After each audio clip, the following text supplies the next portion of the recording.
Eloi. But today, just Eloi, Eloi, lama sabachthani. இன்றைக்கு நீங்க நினைக்க வேண்டியது அந்த எல்லோய் எல்லோய் லாமா சபக்தானி மட்டும்தான். අද ඔබ මෙනෙහි කරගත්ත යුත්තේ එලෝ එලෝ එලාමා සබක්තානි කියන ওই දේ පමණයි. எனக்காக මා වෙනුවෙන් வெளிச்சம் ආලෝකය இருட்டுல தொங்குது. අන්ධකාරයේ එල්ලුණා. For me, the light was hanging in darkness. Only Jesus can call the Father Avvi. இயேசு மாத்திரமே அவரை அவ்வி என்று அழைக்கலாம். ඒතර යේසුස් වහන්සේට පමණයි උන්වහන්සේට පියාණන් වහන්සේට අවි කියලා කතා කරන්න පුළුවන්. இயேசு நினைக்கிறாரு යේසුස් වහන්සේ හිතනවා அவர் அவ்வின்னு கூப்பிடுற தகுதி எனக்கு இல்லை. වහන්සේට අවි කියලා කතා කරන්න මට සුදුසුකම නැහැ කියලා. I don't have worthiness to call my Father Avvi. Eloi, Eloi. Why twice? ஏன் எலோய் எலோய் ரெண்டு தடவை? එලෝයි එලෝයි කියලා ඇයි දෙවතාවක්?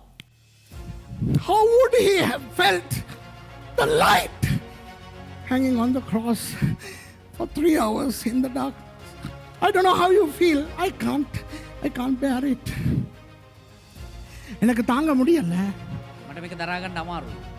வெளிச்சம் தொங்கிக் கொண்டிருக்கிறது. ඒ ආලෝකෙ එල්ලිලා ඉන්නවා. அந்த நேரத்திலே ඒ වෙලාවේ இயேசு යේසුස් වහන්සේ பிதாவே என்று தேவனை அழைக்கவில்லை. පියාණනි කියලා දෙවියන් වහන්සේ ඇමතු වෙනවා.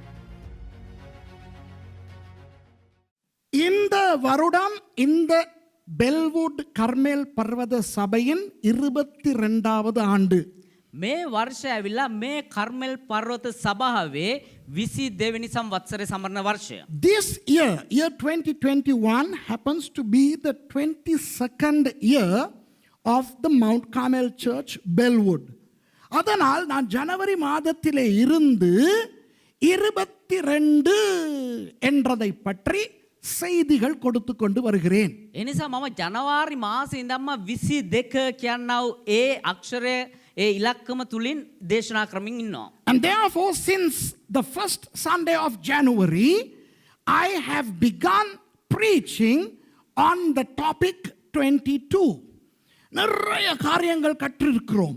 බොහෝ දේවල් උගන්වමින් සිටිනවා. We have learned a lot of things. விசேஷமாக எபிரேய எழுத்துக்கள் 22 இருக்கின்றன. විශේෂයෙන්ම හේබ්‍රෙව් භාෂාව එහෙම නැත්නම් අක්ෂරමාලා අකුරු 22ක් තියෙනවා. அதின் 22வது எழுத்து தவ் சிலுவையை குறிக்கும். ඒකේ 22 වෙනි අක්ෂරය ටව් ඒක කුරුසිය නියෝජනය වෙනවා. அதன் அடிப்படையிலே தான் நான் பிரசங்கங்கள் கொடுத்து கொண்டு வருகிறேன். ඒ යටතේ තමයි ඒට ඒ කරුණ කොටගෙන තමයි අපි දේශනා කරමින් පවතින්නේ. My main premise comes from the Hebrew alphabet, which has 22 letters, the 22nd and the last of which happens to be the letter tau, which denotes and connotes symbolically, metaphorically, spiritually the cross. So I am concentrating on the cross. நான் பழைய ஏற்பாட்டில் இருந்து அநேக விஷயங்களை எடுத்து 22ஓடும் சிலுவையோடும் சம்பந்தப்படுத்தி கற்றுக் கொடுத்து கொண்டு வருகிறேன். පරණ ගිවිසුමේ ඉඳන් බොහෝ දේවල් අරගෙන 22ත් එක්කත් ඒ වගේම කුරුසිය සමග සම්බන්ධ කරමින් සිටිනවා. So from January I am connecting 22 and the cross with many elements from the Old Testament. For example, truth and 22. சத்தியம் அதுவும் 22. සැබෑව එයත් 22ත්. அந்த எபிரேய சொல் emet அதுவும் 22. ඒ හේබ්‍රව වචන එමෙට් ඒකත් 22ත්. For example, the Hebrew word emet meaning truth. Then light வெளிச்சமும் 22. ඒ වගේම ආලෝකයත් 22ත්. இப்படி பேசிக்கொண்டு வந்த பொழுது මෙහෙම දේශනා කරමින් යනකොට இயேசுவானவர் சிலுவையிலே பேசின 7 வார்த்தைகளுக்கும் 22க்கும் சம்பந்தம் இருக்கின்றது என்று நான் காட்ட ஆரம்பித்தேன். යේසුස් ක්‍රිස්තුස් වහන්සේ කුරුසිය ප්‍රකාශ කරා ඔය ප්‍රකාශනයන් 7ටත් 22කට සම්බන්ධයක් තියෙනවා කියලා මම ඔබට පෙන්වන්න පටන් ගත්තා. And then I started to explicate the connection between the 7 statements of Jesus from the cross to number 22, and paradoxically I linked it with the book of Lamentation. அதை ஒரு மறைபொருளாக தேவ ரகசியமாக புலம்பல் புத்தகத்தோடு சம்பந்தப்படுத்தினேன். ඒක අපේ රහසිගතව තිබෙනවා කර එහෙම නැත්නම් அபிரஹாசம். අභිරහසක් ලෙස අපේ විලාප ගී පොතත් එක්ක සම්බන්ධ කරා. புலம்பல் புத்தகத்திலே 5 அதிகாரங்கள் இருக்கின்றன. විලාප ගී පොතේ පරිච්ඡේද 5ක් තිබෙනවා. There are 5 chapters in the book of Lamentation, and chapters 1, 2, 4 and 5 have 22 verses. முதலாம், இரண்டாம், நான்காம், ஐந்தாம் அதிகாரங்கள் 22 வசனங்கள் கொண்டவை. ඒ වගේම විලාප ගී පොතේ පළවෙනි පරිච්ඡේදය, දෙවෙනි පරිච්ඡේදය, තුන්වෙනි පරිච්ඡේදය, නෑ, නෑ, හතර පහ. හතරවෙනි පරිච්ඡේදය, පස්වෙනි පරිච්ඡේදය, ඒ පරිච්ඡේද හතරේ පද 22 ගානේ තිබෙනවා. எரேமியா அதை புலம்பும் பொழுது எபிரேய எழுத்துக்களின் அகர வரிசையிலே புலம்புகிறார். යෙරමියා අනාගත වතුරට ඒක ලියද්දී හෙබ්‍රේව අක්ෂර මාලාවේ තිබෙනා වූ පිළිවෙලට ඒ පද ගලපලා තිබෙනවා. When Jeremiah was lamenting, he was using the Hebrew alphabet in an acrostic manner, which means these 4 chapters, the first verses commence with Aleph, the second with Bet, the third with Gimel, the fourth with Dalet, and all the way down to the 22nd verse, which would commence with the letter Tau. அப்போ இந்த 4 அதிகாரங்களிலும் එතකොට මේ පරිච්ඡේද හතර තුලම அந்த முதலாவது வசனத்தை எபிரேய முதலாம் எழுத்திலே தொடங்குகிறார். ඒ පරිච්ඡේදයේ පළවෙනි පදේ හෙබ්‍රේව පළවෙනි අක්ෂරයෙන් ආරම්භ වෙනවා. இரண்டாவது வசனத்தை இரண்டாவது எழுத்தில், දෙවෙනි පදය දෙවෙනි අක්ෂරයෙන්. அப்படியே முறையே வந்து 22வது எழுத்தை வசனத்தை 22வது எழுத்திலே தொடங்குகிறார். එහෙම පිළිවෙලට ඇවිල්ලා 22 වෙනි පදය හෙබ්‍රේව අක්ෂර මාලාවේ 22 වෙනි අක්ෂරයෙන් ආරම්භ වෙනවා. நடுவிலே இருக்கிற 3வது அதிகாரத்திலே மாத்திரம் මැද තිබෙනා ඔය 3 වෙනි පරිච්ඡේදය විතරක් அதை 3 மடங்காக்குகிறார். ඒක 3 ගුණයකින් ලියලා තියෙනවා. The middle chapter, chapter 3 is multiplied. It's multiplied by 3. So instead of 1 verse in 1 letter, there are 3 verses in 1 letter. That makes the chapter consisting of not 22 verses but 66 verses. Wow! அந்த 3வது அதிகாரத்திலே மாத்திரம் ඒ 3 වෙනි පරිච්ඡේදය විතරක් முதலாவது எழுத்திலே 3 வசனங்கள், පළවෙනි අකුරෙන් පද 3ක්. அப்படியே 22 எழுத்துக்களாலும் 3 வசனங்களாக 66 வசனங்கள் வருகின்றன. එහෙම අක්ෂර 22ටම පද 3 ගානේ පද 66ක් පැමිණෙනවා 3 වෙනි පරිච්ඡේදයේ. அந்த வகையில் இந்த டவ் என்ற 22வது எழுத்தில் ஆரம்பமாகும் வசனங்களின் எண்ணிக்கை 7. එහෙමනම් ඒ ටව් කියන අක්ෂරෙන් 22 වෙනි අක්ෂරෙන් ආරම්භ වන පද ප්‍රමාණය 7ක්. எல்லா எழுத்துலையும் தான், எல்லா எழுத்துலையுமே 7 வசனங்கள் அந்த முழு புலம்பலிலும் வருகின்றன. හැම අකුරම එහෙම තමයි. හැම අකුරම බැලුවොත් එහෙම පද 7 ගානේ එනවා. நம்முடைய எழுத்து 22, நம்முடைய எழுத்து டவ். ஆகவே அதை பற்றி தான் நான் பேசிக் கொண்டிருக்கிறேன். හැබැයි අපේ අකුර ටව්න 22 වෙනි අක්ෂරයෙන් ඒ ගැන තමයි කතා කරමින් ඉන්නේ. And therefore Jeremiah laments 7 lamentations, 7 verses with each of the letters. And our concentration is the 22nd letter, the letter Tau, and there are 7 verses that commence with the letter Tau.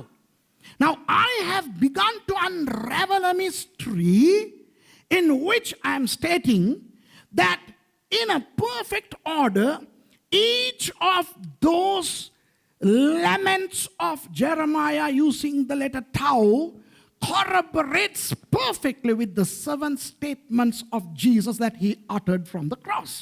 நான் உங்களுக்கு ஒரு மறை பொருளை அவிழ்த்து விட்டு கொண்டிருக்கிறேன். මම ඔබට එක අභිරහසක් එළියට දාමින් සිටිනවා. அந்த எரேமியா டவ் என்ற எழுத்திலே 22ஆம் எழுத்திலே புலம்பின அந்த 7 புலம்பல்களும் ඒ ජෙරමියා ඒ විලාප ගී පොතේ 22 වෙනි අකුර තුලින් ඒ කියනා වූ ඒ විලාපයත් முறையாக இயேசுவானவர் சிலுவையிலே வைத்து மொழிந்த 7 வாக்கியங்களோடு சம்பந்தப்பட்டிருக்கின்றன என்று. පිළිවෙලට යේසුස් ක්‍රිස්තුස් වහන්සේ කුරුසියේ ප්‍රකාශ කරා වූ ඒ ප්‍රකාශයන් 7ත් එක්ක සම්බන්ධ කරමින් දේශනා කරමින් පමින්නවා. அப்போ புலம்பல் 1:22 எதனோடு சம்பந்தப்பட வேண்டும்? එතකොට විලාප ගී පළවෙනි පරිච්ඡේදයේ 22 වෙනි පදයේ කුමක් සමග සම්බන්ධ යුත්තේ? So which statement of Jesus should Lamentation 1:22 corroborate with the first statement where Jesus said, Father, forgive them for they not know what they do. பிதாவே இவர்களை மன்னியும் தாங்கள் செய்வது இன்னதென்று அறியாதிருக்கிறார்கள். පියාන්නේ මොවුන්ට සමා කරන්න මොවුන් කරන්නේ කුමක්ද කියලා නොදැන සිටි. அப்போ இயேசுவானவர் பிதாவோடு பேசும் பொழுது எந்த மொழியில் பேசுவார்? ඒතර පියාණන් වහන්සේ සමග යේසුස් ක්‍රිස්තුස් වහන්සේ කතා කරද්දී මොන භාෂාවෙන්ද කතා කරන්නේ? எபிரேய மொழியிலே. හේබ්‍රේව භාෂාවෙන්. When Jesus spoke to his father, in which language did he speak? Hebrew. So the first statement of Jesus was in Hebrew. அப்போ இயேசுவானவரின் முதல் அந்த வாக்கியம் எபிரேய மொழியிலே. එමණ යේසුස් ක්‍රිස්තුස් වහන්සේගේ පළවෙනි ප්‍රකාශය හේබ්‍රේව භාෂාවෙන්. புலம்பல் 2:22 எதனோடு சம்பந்தப்படுகிறது? ඒතර විලාපිගේ පළවෙනි පරිච්ඡේදයේ 2:22 වෙනි පදයක් කුමක් සමග සම්බන්ධ වෙන්නේ? இன்றைக்கு நீ என்னுடனே கூட பரதீசில் இருப்பாய் என்று அந்த கல்வனை பார்த்து சொன்னது. අද දවසේ නුඹ මාත් සමග පාරාදීසයේ සිටිනවා කියලා ඒ හොරා බල්ලා කියපු So ප්‍රකාශය. Lamentation 2:22 corroborates with Jesus' second statement to the thief on the cross. Today you shall be with me in paradise. And in what language did Jesus say that to him? In Aramaic. இயேசுவானவர் எந்த மொழியிலே கல்வனோடு பேசுகிறார்? යේසුස් ක්‍රිස්තුස් වහන්සේ මොන භාෂාවෙන්ද ඒ හොරත් සමග කතා කරේ? அராமிய மொழியிலே. ආරමික් භාෂාවෙන්. மூன்றாவது கடந்த ஞாயிற்றுக்கிழமை நான் பேசினது. ඒ වගේම පසුගිය සතියේ කතා කරා ඔය තුන්වෙනි ප්‍රකාශය. And the third statement which I spoke about last Sunday is from Lamentation chapter 3 verse 64. புலம்பல் 3ஆம் அதிகாரம் 64வது வசனம். විලාපගී තුන්වෙනි පරිච්ඡේදයේ 64 වෙනි පදය. அப்போ இயேசுவானவர் மூன்றாவதா என்ன சொல்லுகிறார்? ඒතර යේසුස් ක්‍රිස්තුස් වහන්සේ තුන්වනුව මොකක්ද ප්‍රකාශ කරේ? மரியாளை பார்த்து මරියතුමිය දිහා බලලා மரியாளை பார்த்து ஸ்திரியே அதோ உன் மகன், யோவானை பார்த்து அதோ உன் தாய். මරියතුමිය දිහා බලලා ස්ත්‍රිය අර නුඹේ පුත්‍රයා, ඒ වගේම යොහාන් දිහා බලලා මේ නුඹේ මව. Jesus looks at Mary, his mother, and says, woman, here is your son. And to John, hey, here is your mother. அப்போ அது எத்தனை பேர் சொல்லுவீங்க அந்த பிரசங்கம் நம்மள ஆவி ஆத்துமா சரீரத்தை இடம் மாத்திச்சுன்னு எத்தனை பேர் சொல்லுவீங்க? කී දෙනෙක් කියනවාද ඒ දේශනාව අපේ ආත්මේ ප්‍රාණේ ශරීරය තන් මාරු කරා කියලා? How many of you all say that sermon just went into our veins and nerves and all the entire anatomy? Hey, you know what? Last Sunday after preaching that, I didn't want to get off the stage. I just sat here. I was flabbergasted, shocked to smithereens. It's a miracle that my socks did not fly off my feet. அதை பிரசங்கம் பண்ணிட்டு நான் அப்படி ஆவி ஆத்மா சர்றேன் இடம் மாதிரி இப்படி உட்கார்ந்துட்டேன் தொப்புக்கிட்டீர்னு. ඒ දේශනා කළේ වෙලා එහෙම මගේ ආත්මේ ප්‍රාණේ ශරීරේ ප්‍රාණේ හැමදේම මාරු වෙලා මං එහෙම ඉඳගත්තා. அந்த பிரசங்கத்தை இந்த வாரத்தில் எத்தனை தடவை நான் பார்த்தேன் தெரியுமா? ඒ දේශනාව මේ සතිය තුළ මං කී සැරයක් බැලුවත් දන්නවද? I watched that sermon many times throughout this week. Hey, how many of you watched that sermon over and over and over again? Yeah. எத்தனை பேர் அந்த பிரசங்கத்தை தொடர்ந்து திரும்ப திரும்ப பார்த்தீங்க? කී දෙනෙක් බැලුවද ඒ දේශනාව නැවත ඒ දේශනාව දාලා බැලුවද? Amazing. அதுல அந்த பொம்பளை ஸ்திரீன்னு கூப்பிட்டத எபிரேய மொழியில பேசினார். එතනදී අර මරියතුමිය දිහා බලලි වෙලා ස්ත්‍රිය කියන ඒ වචනය හෙබ්‍රේව භාෂාවෙන් ප්‍රකාශ කරනවා. And in that statement the first word woman was in Hebrew. Remember I told you Isha, and everybody, woo, what's this guy up to? அப்போ அந்த இஷான்னு கூப்பிடும்போது எல்லாரும் திரும்பினாங்க. ஞாபகம் இருக்கா? අර ඉෂා කියලා ප්‍රකාශ කරද්දී කෑගසද්දී හැම දිනෙකම යේසුස් වහන්සේ දිහා බලවුවා. மிச்சத்தெல்லாம் அரமிக்ல சொன்னார். ඉතුරු කොටස ආරමික භාෂාවෙන් ප්‍රකාශ කරා. The rest he said in Aramaic. And if you don't know what I'm talking about, you are most welcome to go and watch that. Then you will know what I'm talking about. Well, என்னடா இவன் சொல்றான்னு புரியாம யாராவது உட்கார்ந்திருந்தா பார்க்குறவங்க யாராவது உங்களுக்கு புரியலைன்னா நீங்கள் அதை பார்க்கணும். මේ මොනවද මෙයා මේ කියන්නේ කියලා තේරෙන්නේ නැතුව කවුරු හරි ඉන්නවා නම් එහෙම බලන්න මේ දේශනාව. இப்போ இன்றைக்கு நான்காவதை தானே பேச போகிறேன். දැන් අද දවසේ හතරවෙනි ප්‍රකාශනය බලන්න යන්නේ. So today I'm going to speak to you the fourth statement. So let's pause for a moment. Let's go to statements 5, 6 and 7. நாம் அதை கொஞ்சம் நிறுத்திவிட்டு 5, 6, 7க்கு ஓடிட்டு வருவோமா? අපි පොඩ්ඩක් එක එහෙම අතිල්ලා 5, 6, 7 වෙනි ප්‍රකාශන දිහා පොඩ්ඩක් බලමුද? ஐந்தாவதா இயேசு என்ன சொல்லுகிறார்? පස්වනෝ යේසුස් වහන්සේ මොනවද ප්‍රකාශ කරන්නේ? தாகமாய் இருக்கிறேன். පිපාසයෙන් සිටිනවා. What was his fifth statement? I thirst. In what language? Aramaic. அராமிய மொழியிலே. ඇරමික් භාෂාවෙන්. அப்புறம் ஆறாவது அவர் சொல்லுகிறார் முடிந்தது என்று. ඊට පස්සේ 6 වෙනි උන්වහන්සේ ප්‍රකාශ කරනවා අවසන් විය කියලා, නිමා විය කියලා. The sixth statement, it is finished. Now we really don't know whether he said that in Hebrew or Aramaic. It doesn't matter. அதை எபிரேய மொழியிலே சொன்னாரா அராமிய மொழியிலே சொன்னாரா தெரியாது, பிரச்சனையும் இல்லை. ඒක ඒ ප්‍රකාශ උන්වහන්සේ අරමික් භාෂාවෙන් ප්‍රකාශ කරාද හෙබ්‍රෙව් භාෂාවෙන් ප්‍රකාශ කරාද කියලා අපි දන්නේ නැහැ. හැබැයි ප්‍රශ්නයක් නැහැ. கடைசியாக ஏழாவதாக சொல்லுகிறார், பிதாவே உமது கையில் எனது ஆவியை ஒப்பு கொடுக்கிறேன். අවසාන වශයෙන් උන්වහන්සේ ප්‍රකාශ කරනවා පියාණනි මගේ ආත්මය ඔබ වහන්සේගේ හස්තයට බාර කරනවා කියලා. So finally, the seventh statement, Jesus says to the Father, Father, here am I, handing over my spirit to you. In what language? Obviously Hebrew. எபிரேய மொழியிலேயே தான் இருக்கும்ல. ඒක බොහෝ දුරට හෙබ්‍රෙව් භාෂාවෙන් තමයි විය හැක්කේ. இப்போ அந்த முதல் மூன்றும் கடைசி மூன்றும் දැන් පළවෙනි ප්‍රකාශන තුනත් ඒ වගේම අවසාන ප්‍රකාශන තුනත් 4 சுவிசேஷங்களிலே ஏதாவது ஒரு சுவிசேஷத்திலே மாத்திரம்தான் வருகின்றன. ඒ සුභාරංචි පොත් හතරේ එක සුභාරංචි පොතක හෝ එක්වරක් පමණයි පැමිණෙන්නේ. So the first 3 statements of Jesus and the last 3 appear once in one of the Gospels. It doesn't matter whether it's Matthew, Luke, or John. It doesn't matter. 3 in Luke, 2 in John. It doesn't matter, okay? Don't be upset over that.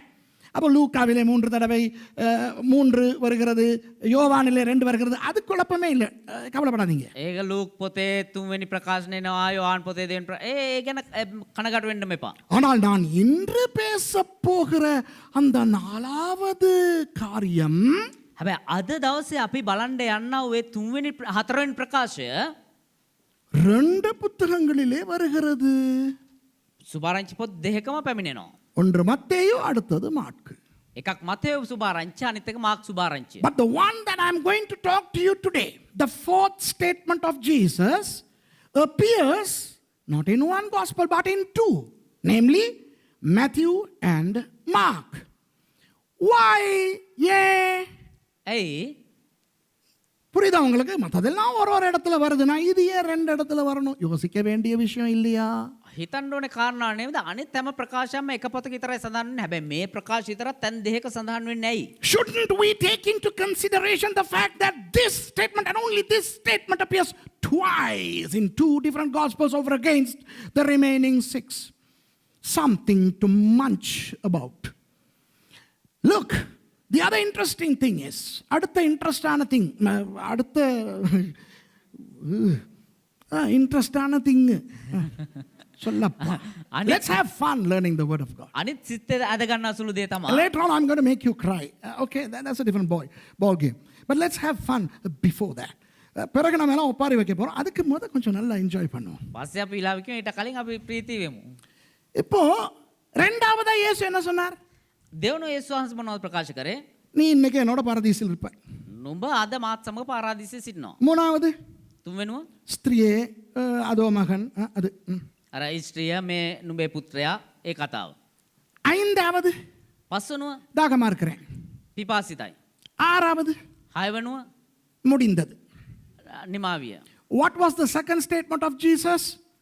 You shall be with me in paradise. Third, woman, here's your son. Hey, here's your mom. And then 5th, I thirst. 6th, it is finished.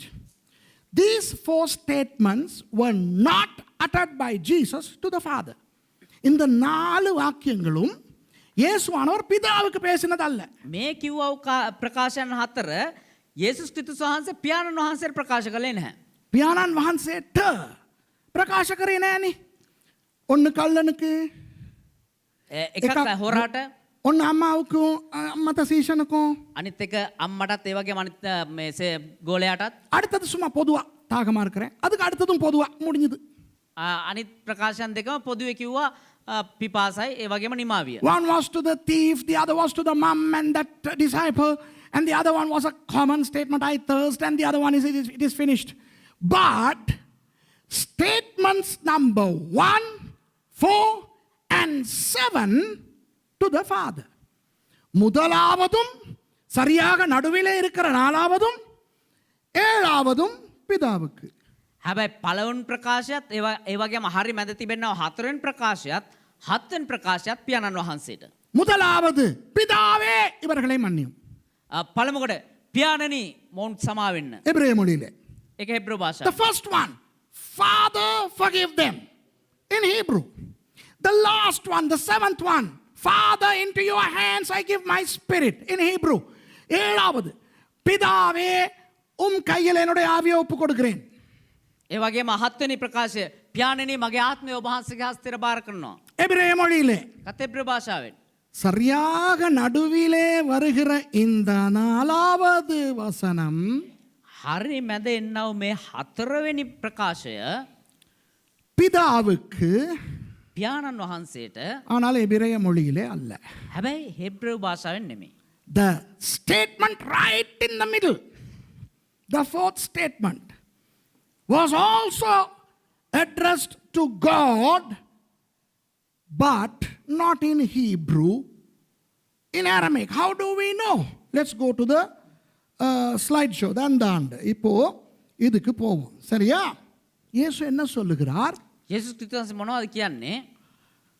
என் தேவனே என் தேவனே ஏன் என்னை கைவிட்டீர்?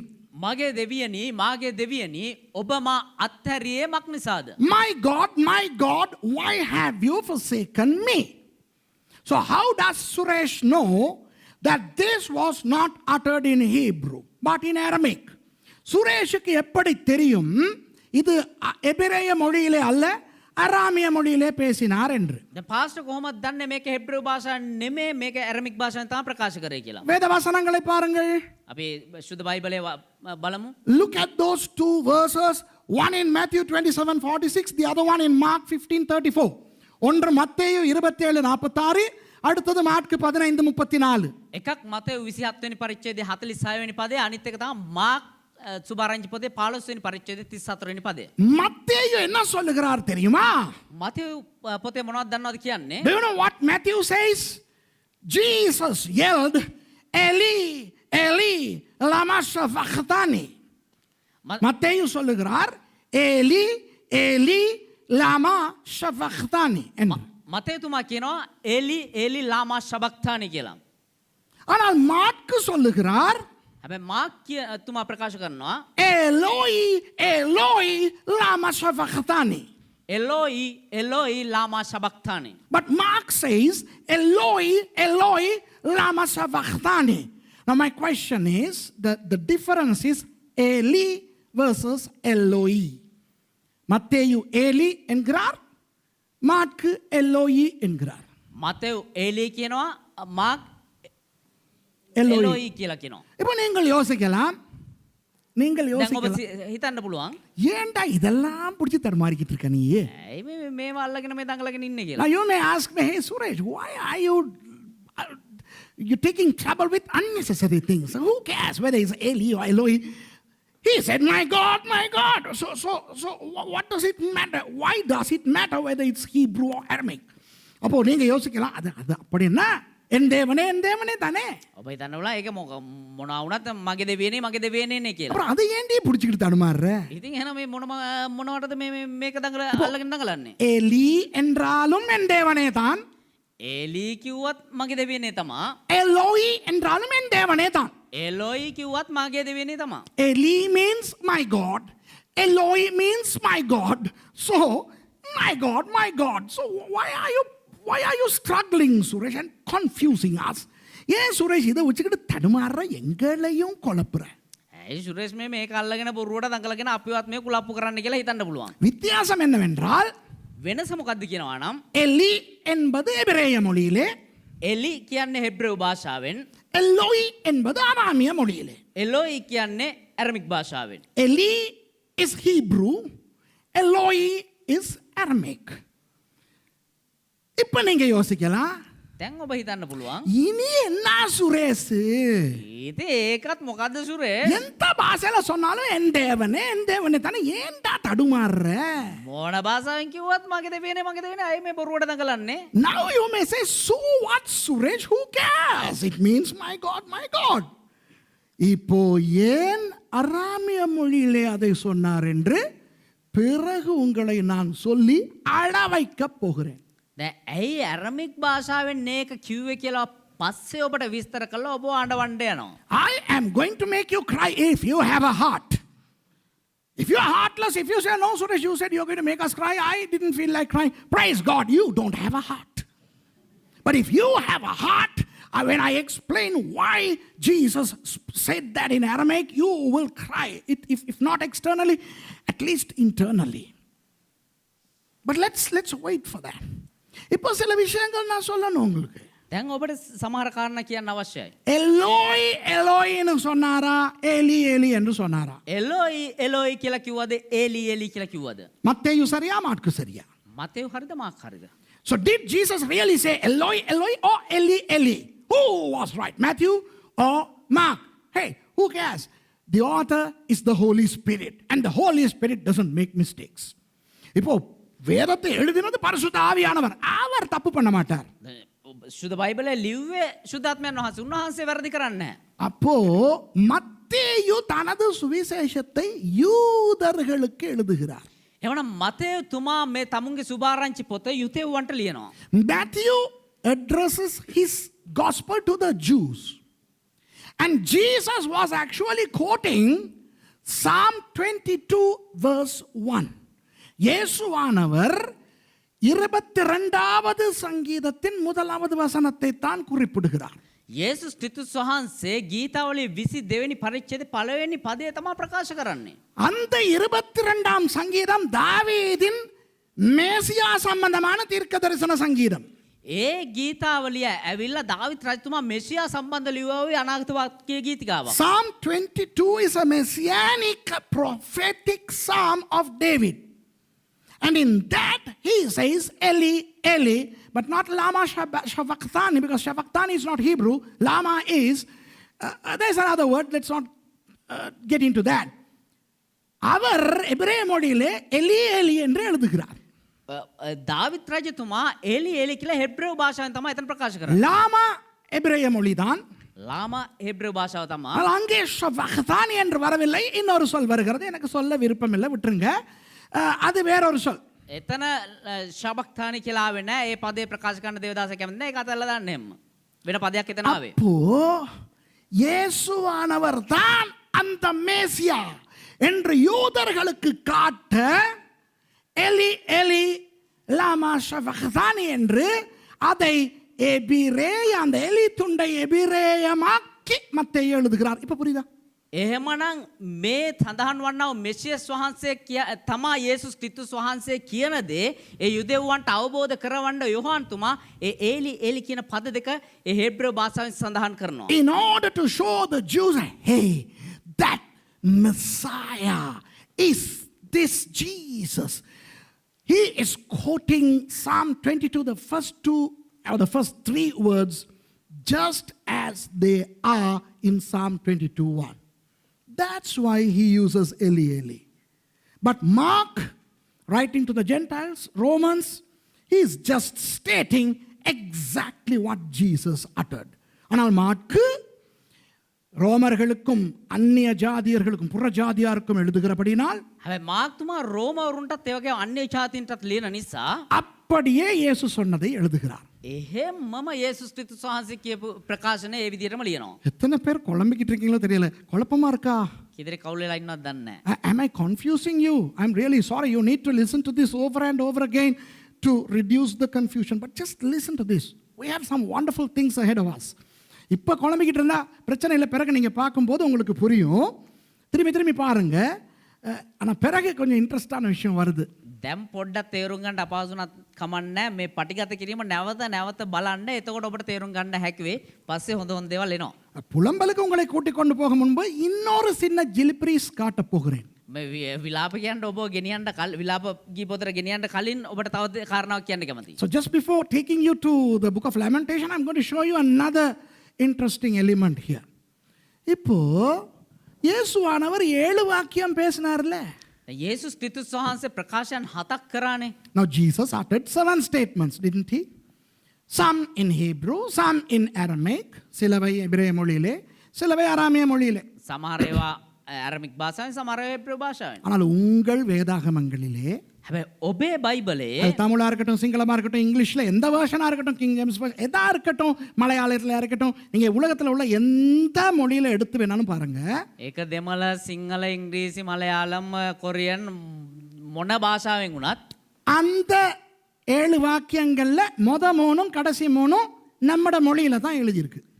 ඒ පළවෙනි ප්‍රකාශයත් ඒ වගේම හත්වෙනි பலවෙනි பிரகாශ තුනයි අවසාන ප්‍රකාශ තුනයි අපගේ භාෂාවන් වලයි ලියලා තියෙන්නේ. The first 3 and the last 3 statements of Jesus have been inscribed in our languages. Why?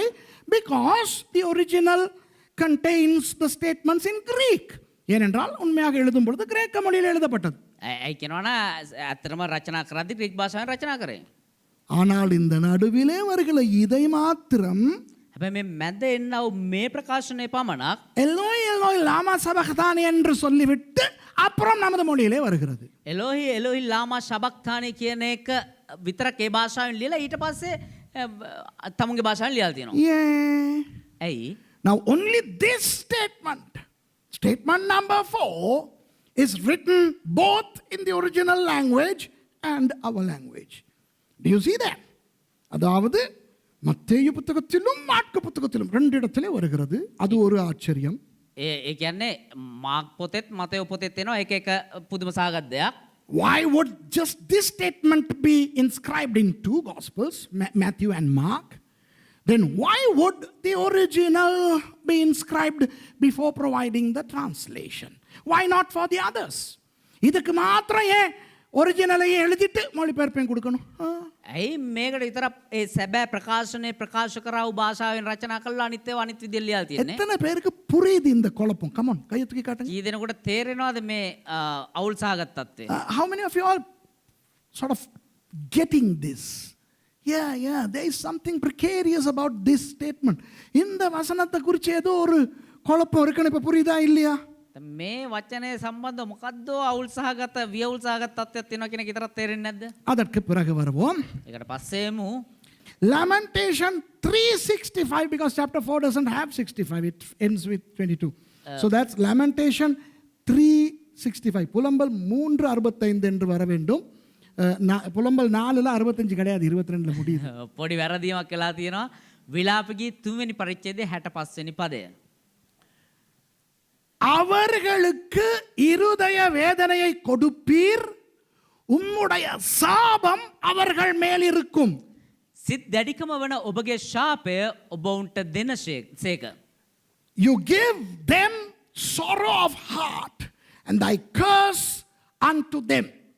இப்போ எரேமியா யூதா ராஜ்யத்தை குறித்து எருசலேமிலே இருந்து தீர்க்க தரிசனமாக புலம்புகிறார். දැන් යෙරමියා යුදා රාජ්‍ය පිළිබඳව යෙරුසලමේ ඉඳලා විලාප කියනවා. Jeremiah is lamenting from within Jerusalem in Judah pertaining to the Jews.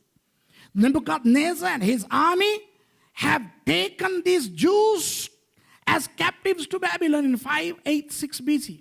நெபுகாத்நேச்சாரும் அவனுடைய இராணுவமும் இவர்களை அள்ளிக்கொண்டு போய்விட்டது பாபிலோனுக்கு அடிமைகளாக. නෙබුකඩ්නෙසර් රජතුමාත් ඔහුගේ සේනාවත් ඇවිල්ලා මෝන්ව වහල්කමට අරන් යනවා බාබිලෝන් දේශය. இப்போ இந்த நொறுங்கி போன ஹிரோஷிமா நாகசாகி போல காணப்படுகின்ற அந்த எருசலேமை பார்த்து புலம்புவதுதான் புலம்பல். දැන් විනාශ වෙලා ගියපේ නාගසාකි හිරෝසීමා නගරයන් වගේ මේ යෙරුසලම දිහා බලාගෙන කරන්නා වූ විලාපයක් තමයි මේ විලාපය. Jeremiah is now on the streets of Jerusalem like in Hiroshima and Nagasaki subsequent to these atom bombs. And he was looking at the desolation and then he prophesies through lamentation. இந்த புலம்பல் மூலம் அவர் தீர்க்க தரிசனம் உரைக்கிறார். දැන් මේ විලාපයේ මේ තුන්වෙනි පරිච්ඡේදයේ ඔහු විලාපයෙන් මේ අනාගත වාක්‍යයෙන් විලාප කියනවා. இரண்டு காரியங்களை சொல்லுகிறார். කාරණා දෙකක් ප්‍රකාශ කරනවා. He is addressing two elements. Element number one, the sorrow of heart. அந்த இருதய வேதனையை பற்றி பேசுகிறார். පළවෙනි කාරණාව තමයි සිතේ දැඩිකම ගැන කතා කරනවා. ඔතන සිංහලෙන් මදි දැඩිකමක් නෙවෙයි. මන් දන්නේ දැඩිකම කියන්නේ දරුණුකමක් නේද? හරිද මං කියන්නේ? හිතේ තදගතිය. තදගතියනේ මොන තදගතිය තද වෙනවා කියන්නේ තද වෙන එකනේ. දුක් වෙනකොට තද වෙන්නේ නැහනේ. මේක ඇත්තට කියලා තියෙන්නේ හීබ්‍රූ වල කියලා තියෙන්නේ අර කම්පනය ආතතිය නිකන් අර එපා වෙලා හිත කැඩිලා බිඳිලා ඉවරයි අරුණා නම් හොඳයි ඕයි කියන තත්ත්වය. ඕක දැඩිකම නෙවෙයිනේ නේද? මට තේරෙන්නේ පරිවර්තකයින් සමහර විට කරන දේවල්. இப்போ தமிழிலே கூட இருதய வேதனை என்று இருக்கிறது. அது யாருக்கு தான் இல்லை? Now even in English, sorrow of heart. Now tell me, who doesn't have sorrow of heart? It's very light compared to the Hebrew rendering. அந்த எபிரேயத்தில் வருகிற அந்த விஷயத்தோடு பார்க்கும்போது இது ரொம்ப லைட். சிங்களத்தில் லைட்டே கிடையாது. අර හෙබ්‍රෙව් භාෂාවෙන් එන්නව ඒ ප්‍රකාශනයේ ඒ අර්ථය දිහා බලද්දී මේ හරි සරලව තමා සිංහලෙන් ප්‍රකාශ කරලා තියෙන ඒකේ ඒ අර්ථයම ගෑවිලාමත් නැති ගන්න. இப்போ இருதய வேதனை யாருக்கு தான் இல்லை? හදවතේ වේදනාව කාටවත් නැත්තේ. Who doesn't have sorrow of heart? Now I have a sorrow. நல்லா பேசிக்கிட்டு வந்தேன் பின்னுக்கு இருந்து அப்படி இப்படி இப்படின்ட்டு இப்போ எல்லாம் குழம்பிச்சு. அதுவே எனக்கு வேதனையா இருக்கு. හොඳට දේශනා කරන් හිටු මට පිටිපස්සින් දා මොනවද කරා දැන් මම අවුල් වුණා ඒකම මට වේදනාවක්. I was preaching and then they showed me my mistake. That was me who did those slide shows. You know, all the slide shows are done by me. So if you want to scold anybody about that, scold me. So that number 4 in a very stupid way what was inscribed by me. அப்போ நான் செஞ்ச ஒரு பைத்தியக்கார முட்டாள் வேலை எனக்கு தெரியுது. දැන් මම කරාව ඒ මෝඩ වැඩේ මට දැන් තේරෙනවා. 3க்கும் 4க்கும் வித்தியாசம் தெரியாம 3க்கு பதிலா 4 போட்டேன். இருதயத்தில் வேதனை வருமா வராதா? 3 4 වෙනද දන්නේ නැතුව 3 වෙනුවට 4 දැම්මා. ඉතින් මගේ හදවත වේදනාවටපත් වුණා. As if I don't know the difference between 3 and 4, I have put 4 instead of 3. I mean, wouldn't that give you sorrow in your heart? What about sorrow in our heart because of our masks? Are we happy, comfortable? Look at you. I feel like I'm preaching to a group of Al-Qaeda terrorists here. உங்களெல்லாம் மாஸ்க்ல போட்டுக்கிட்டு இருக்கீங்களே, இருதயத்துல வேதனை இல்லையோ? ඔබ හැම කෙනෙක් mask එක දාගෙන ඉන්නවනේ හදවතේ වේදනාවක් නැද්ද? அல்-qaida பயங்கரவாதிகளுக்கு கிளாஸ் நடத்துற மாதிரி எனக்கு ஒரு உணர்வு. අල් කයිඩා මේ ත්‍රස්තවාදීන්ට දේශනා කරන මේ පන්ති පවත්වනවා වගේ මට හැඟීමක් තියෙන්නේ. மற்றது நம்ம இப்ப நிறைய பேர் தங்க பொண்டாட்டிய நினைக்கும் போது புருஷனை நினைக்கும் போது இருதயத்துல வேதனை வருதா இல்லையா? உண்மையை ஒத்துக்கிற மாட்டீங்க, ஆனா உண்மை அதுதான். ඇත්ත පිළිගන්නේ නැතුණාද බොහෝ දිනවල තමුගේ ස්වාමි පුරුෂයාව එහෙම නැත්නම් බිරිඳව මතක් වෙද්දි වේදනාවක් නැද්ද හදවතේ? When some people, you know, when they think about their wife, when they think about their husband, excluding me, of course, you know, they have sorrow of heart. And a person like Mahesh, sorry to tell you, அப்படி ஒரு இருதய வேதனை வாரத்துக்கு கூட எனக்கு பொண்டாட்டி இல்லையேங்கிற ஒரு இருதய வேதனை இவர் மாதிரி ஆளுக்கு இருக்கு. එහෙම වේදනාවක් පැමිණෙන්න මට බිරිඳක් නැහැනේ කියලා එහෙම හිතද්දි මගේ හදවතේ වේදනාවටපත් වෙනවා. So this guy has a sorrow in his heart that I don't have a wife to have sorrow in my heart about a wife. So I mean, you can have sorrow in your heart for anything: money, family, job, church, pastor's wife, all those things. எத்தனை விஷயங்களுக்காக நமக்கு வேதனை வரலாம் இந்த இந்த வாழ்க்கையிலே. අපේ ජීවිතේ අපිට මොන කාරණා නිසා අපිට වේදනාවක් පැමිණිය හැකිද? பொருளாதாரம், ආර්ථික ප්‍රශ්න, குடும்பம், පෞල් ප්‍රශ්න, தொழில், රැකියා ප්‍රශ්න, படிப்பு, අධ්‍යාපන ප්‍රශ්න, church, සභාවේ ප්‍රශ්න, pastor, දේවගතිවරයා නිසා, pastorட பொண்டாட்டி, දේවගතිවරයාගේ බිරිඳ, என்ற தெய்வமே. මගේ දෙයියනේ. அப்போ இந்த வசனத்திலே அவர்களுக்கு இருதய வேதனையை கொடுப்பீர். இனி புதுசா என்னத்துக்கு அப்பா கொடுக்கணும்? එතකොට මේ පදේ තියෙනවා ඔවුන්ගේ සිත් දැඩිකම දුක දුකවන ඔබගේ ශාපය දුක ඒගොල්ලන්ට දෙනවා. ඔබ ඔවුන්ට දෙනසේක. You give them sorrow of heart. Why would God have to give sorrow of heart when we have enough sorrow? In fact, you know, overflowing, overwhelming sorrow in our hearts. So this has to mean something else. இதிலே வேறொரு அர்த்தம் இருக்க வேண்டும். මේක මොකක් හරි වෙන අර්ථයක් තිබෙන්න ඕනේ. இது இயேசுவை பற்றி பேசுகிறது. මේක යේසුස් ක්‍රිස්තුස් වහන්සේ ගැන ප්‍රකාශ This කරන්නේ. talks about Jesus, who is the representative of the entire humankind when he hung on that cross. சிலுவையில் அவர் தொங்கும் பொழுது அவர் முழு மனித இனத்தையும் பிரதிநிதித்துவப்படுத்தினவராய் சிலுவையிலே தொங்குகிறார். කුරුසිය යේසුස් ක්‍රිස්තුස් වහන්සේ එල්ලෙද්දී උන්වහන්සේ කුරුසියේ එල්ලිලා මුළු ජනතාව මුළු සමූහයෙන් මුළු ලෝකයේ ඉන්නව හැම වැසියෙක්ම නියෝජනය කරනවා. මුළු මනුෂ්‍ය සංහතියම නියෝජනය කරන නියෝජිතයෙක් හැටියටයි උන්වහන්සේ කුරුසියේ එල්ලුනේ. அப்போ அவருக்கு இருதயத்தின் வேதனையை கொடுப்பீர். එහෙමනම් උන්වහන්සේට හදවතේ වේදනාව දෙනවද? So you, God, will give him the sorrow in his heart. And the word sorrow in Hebrew doesn't merely mean sorrow. It's stress, strenuous depth of despairity. It's depression. It's the bleakest, lowest of any feeling that you can imagine. அந்த வேதனை என்பது சும்மா உங்க வீட்டு எங்க வீட்டு வேதனை அல்ல. ඒ වේදනාව කියන්නේ නිකන් අපේ හදවතේ ඇති වෙන ඔය සාමාන්‍ය වේදනාව නෙවෙයි. சரீர வேதனையும் அல்ல. இந்த இடத்திலே මෙතන ප්‍රකාශ වෙන්නේ ශාරීරික වේදනාවක් නෙවෙයි. neither does this in this place refer to physical agony. This is an agony pertaining to the heart, to the emotion. இது இருதயம், உணர்வு சம்பந்தமானது. කියන්නේ මේක හැඟීම් සම්බන්ධව. ஒரு பயங்கர தாங்க முடியாத ஒரு மன அழுத்தம். දරා ගන්න බැරි මනස ඇති වුණා ඔය ආතතිය. දැරිය නොහැකි ආතතිය.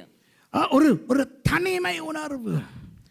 තනිකමේ හැඟීම. A feeling of loneliness, a feeling of having been redundant of everything and everybody. Everybody has left me. I am all alone. The maximum misery one could imagine. அதாவது எல்லாரும் என்னை கைவிட்டு விட்டார்கள். ඒ කියන්නේ හැම කෙනෙක්ම මාව අත්හැරියා. ஒரு தனிமை உணர்வு. ඒක තනි වූ හැඟීමක්. இப்போ நமக்கு கொஞ்சம் இது புரியும். දැන් අපිට මේක පොඩ්ඩක් තේරෙනවා. We can feel this a little bit. இப்போ இந்த நாட்களிலே இந்த கொரோனா என்றபடியினால் அநேகர் தனிமைப்படுத்தப்படுகிறார்கள். දැන් මේ දවස්වල මේ කොරෝනා කියන නිසා බොහෝ දෙනෙක් තනි වෙලා ඉන්නවා. Now due to this COVID-19 situation, we are to a certain degree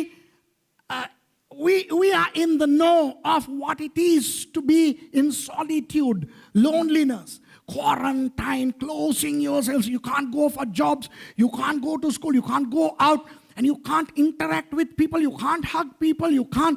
Hey, isn't this miserable?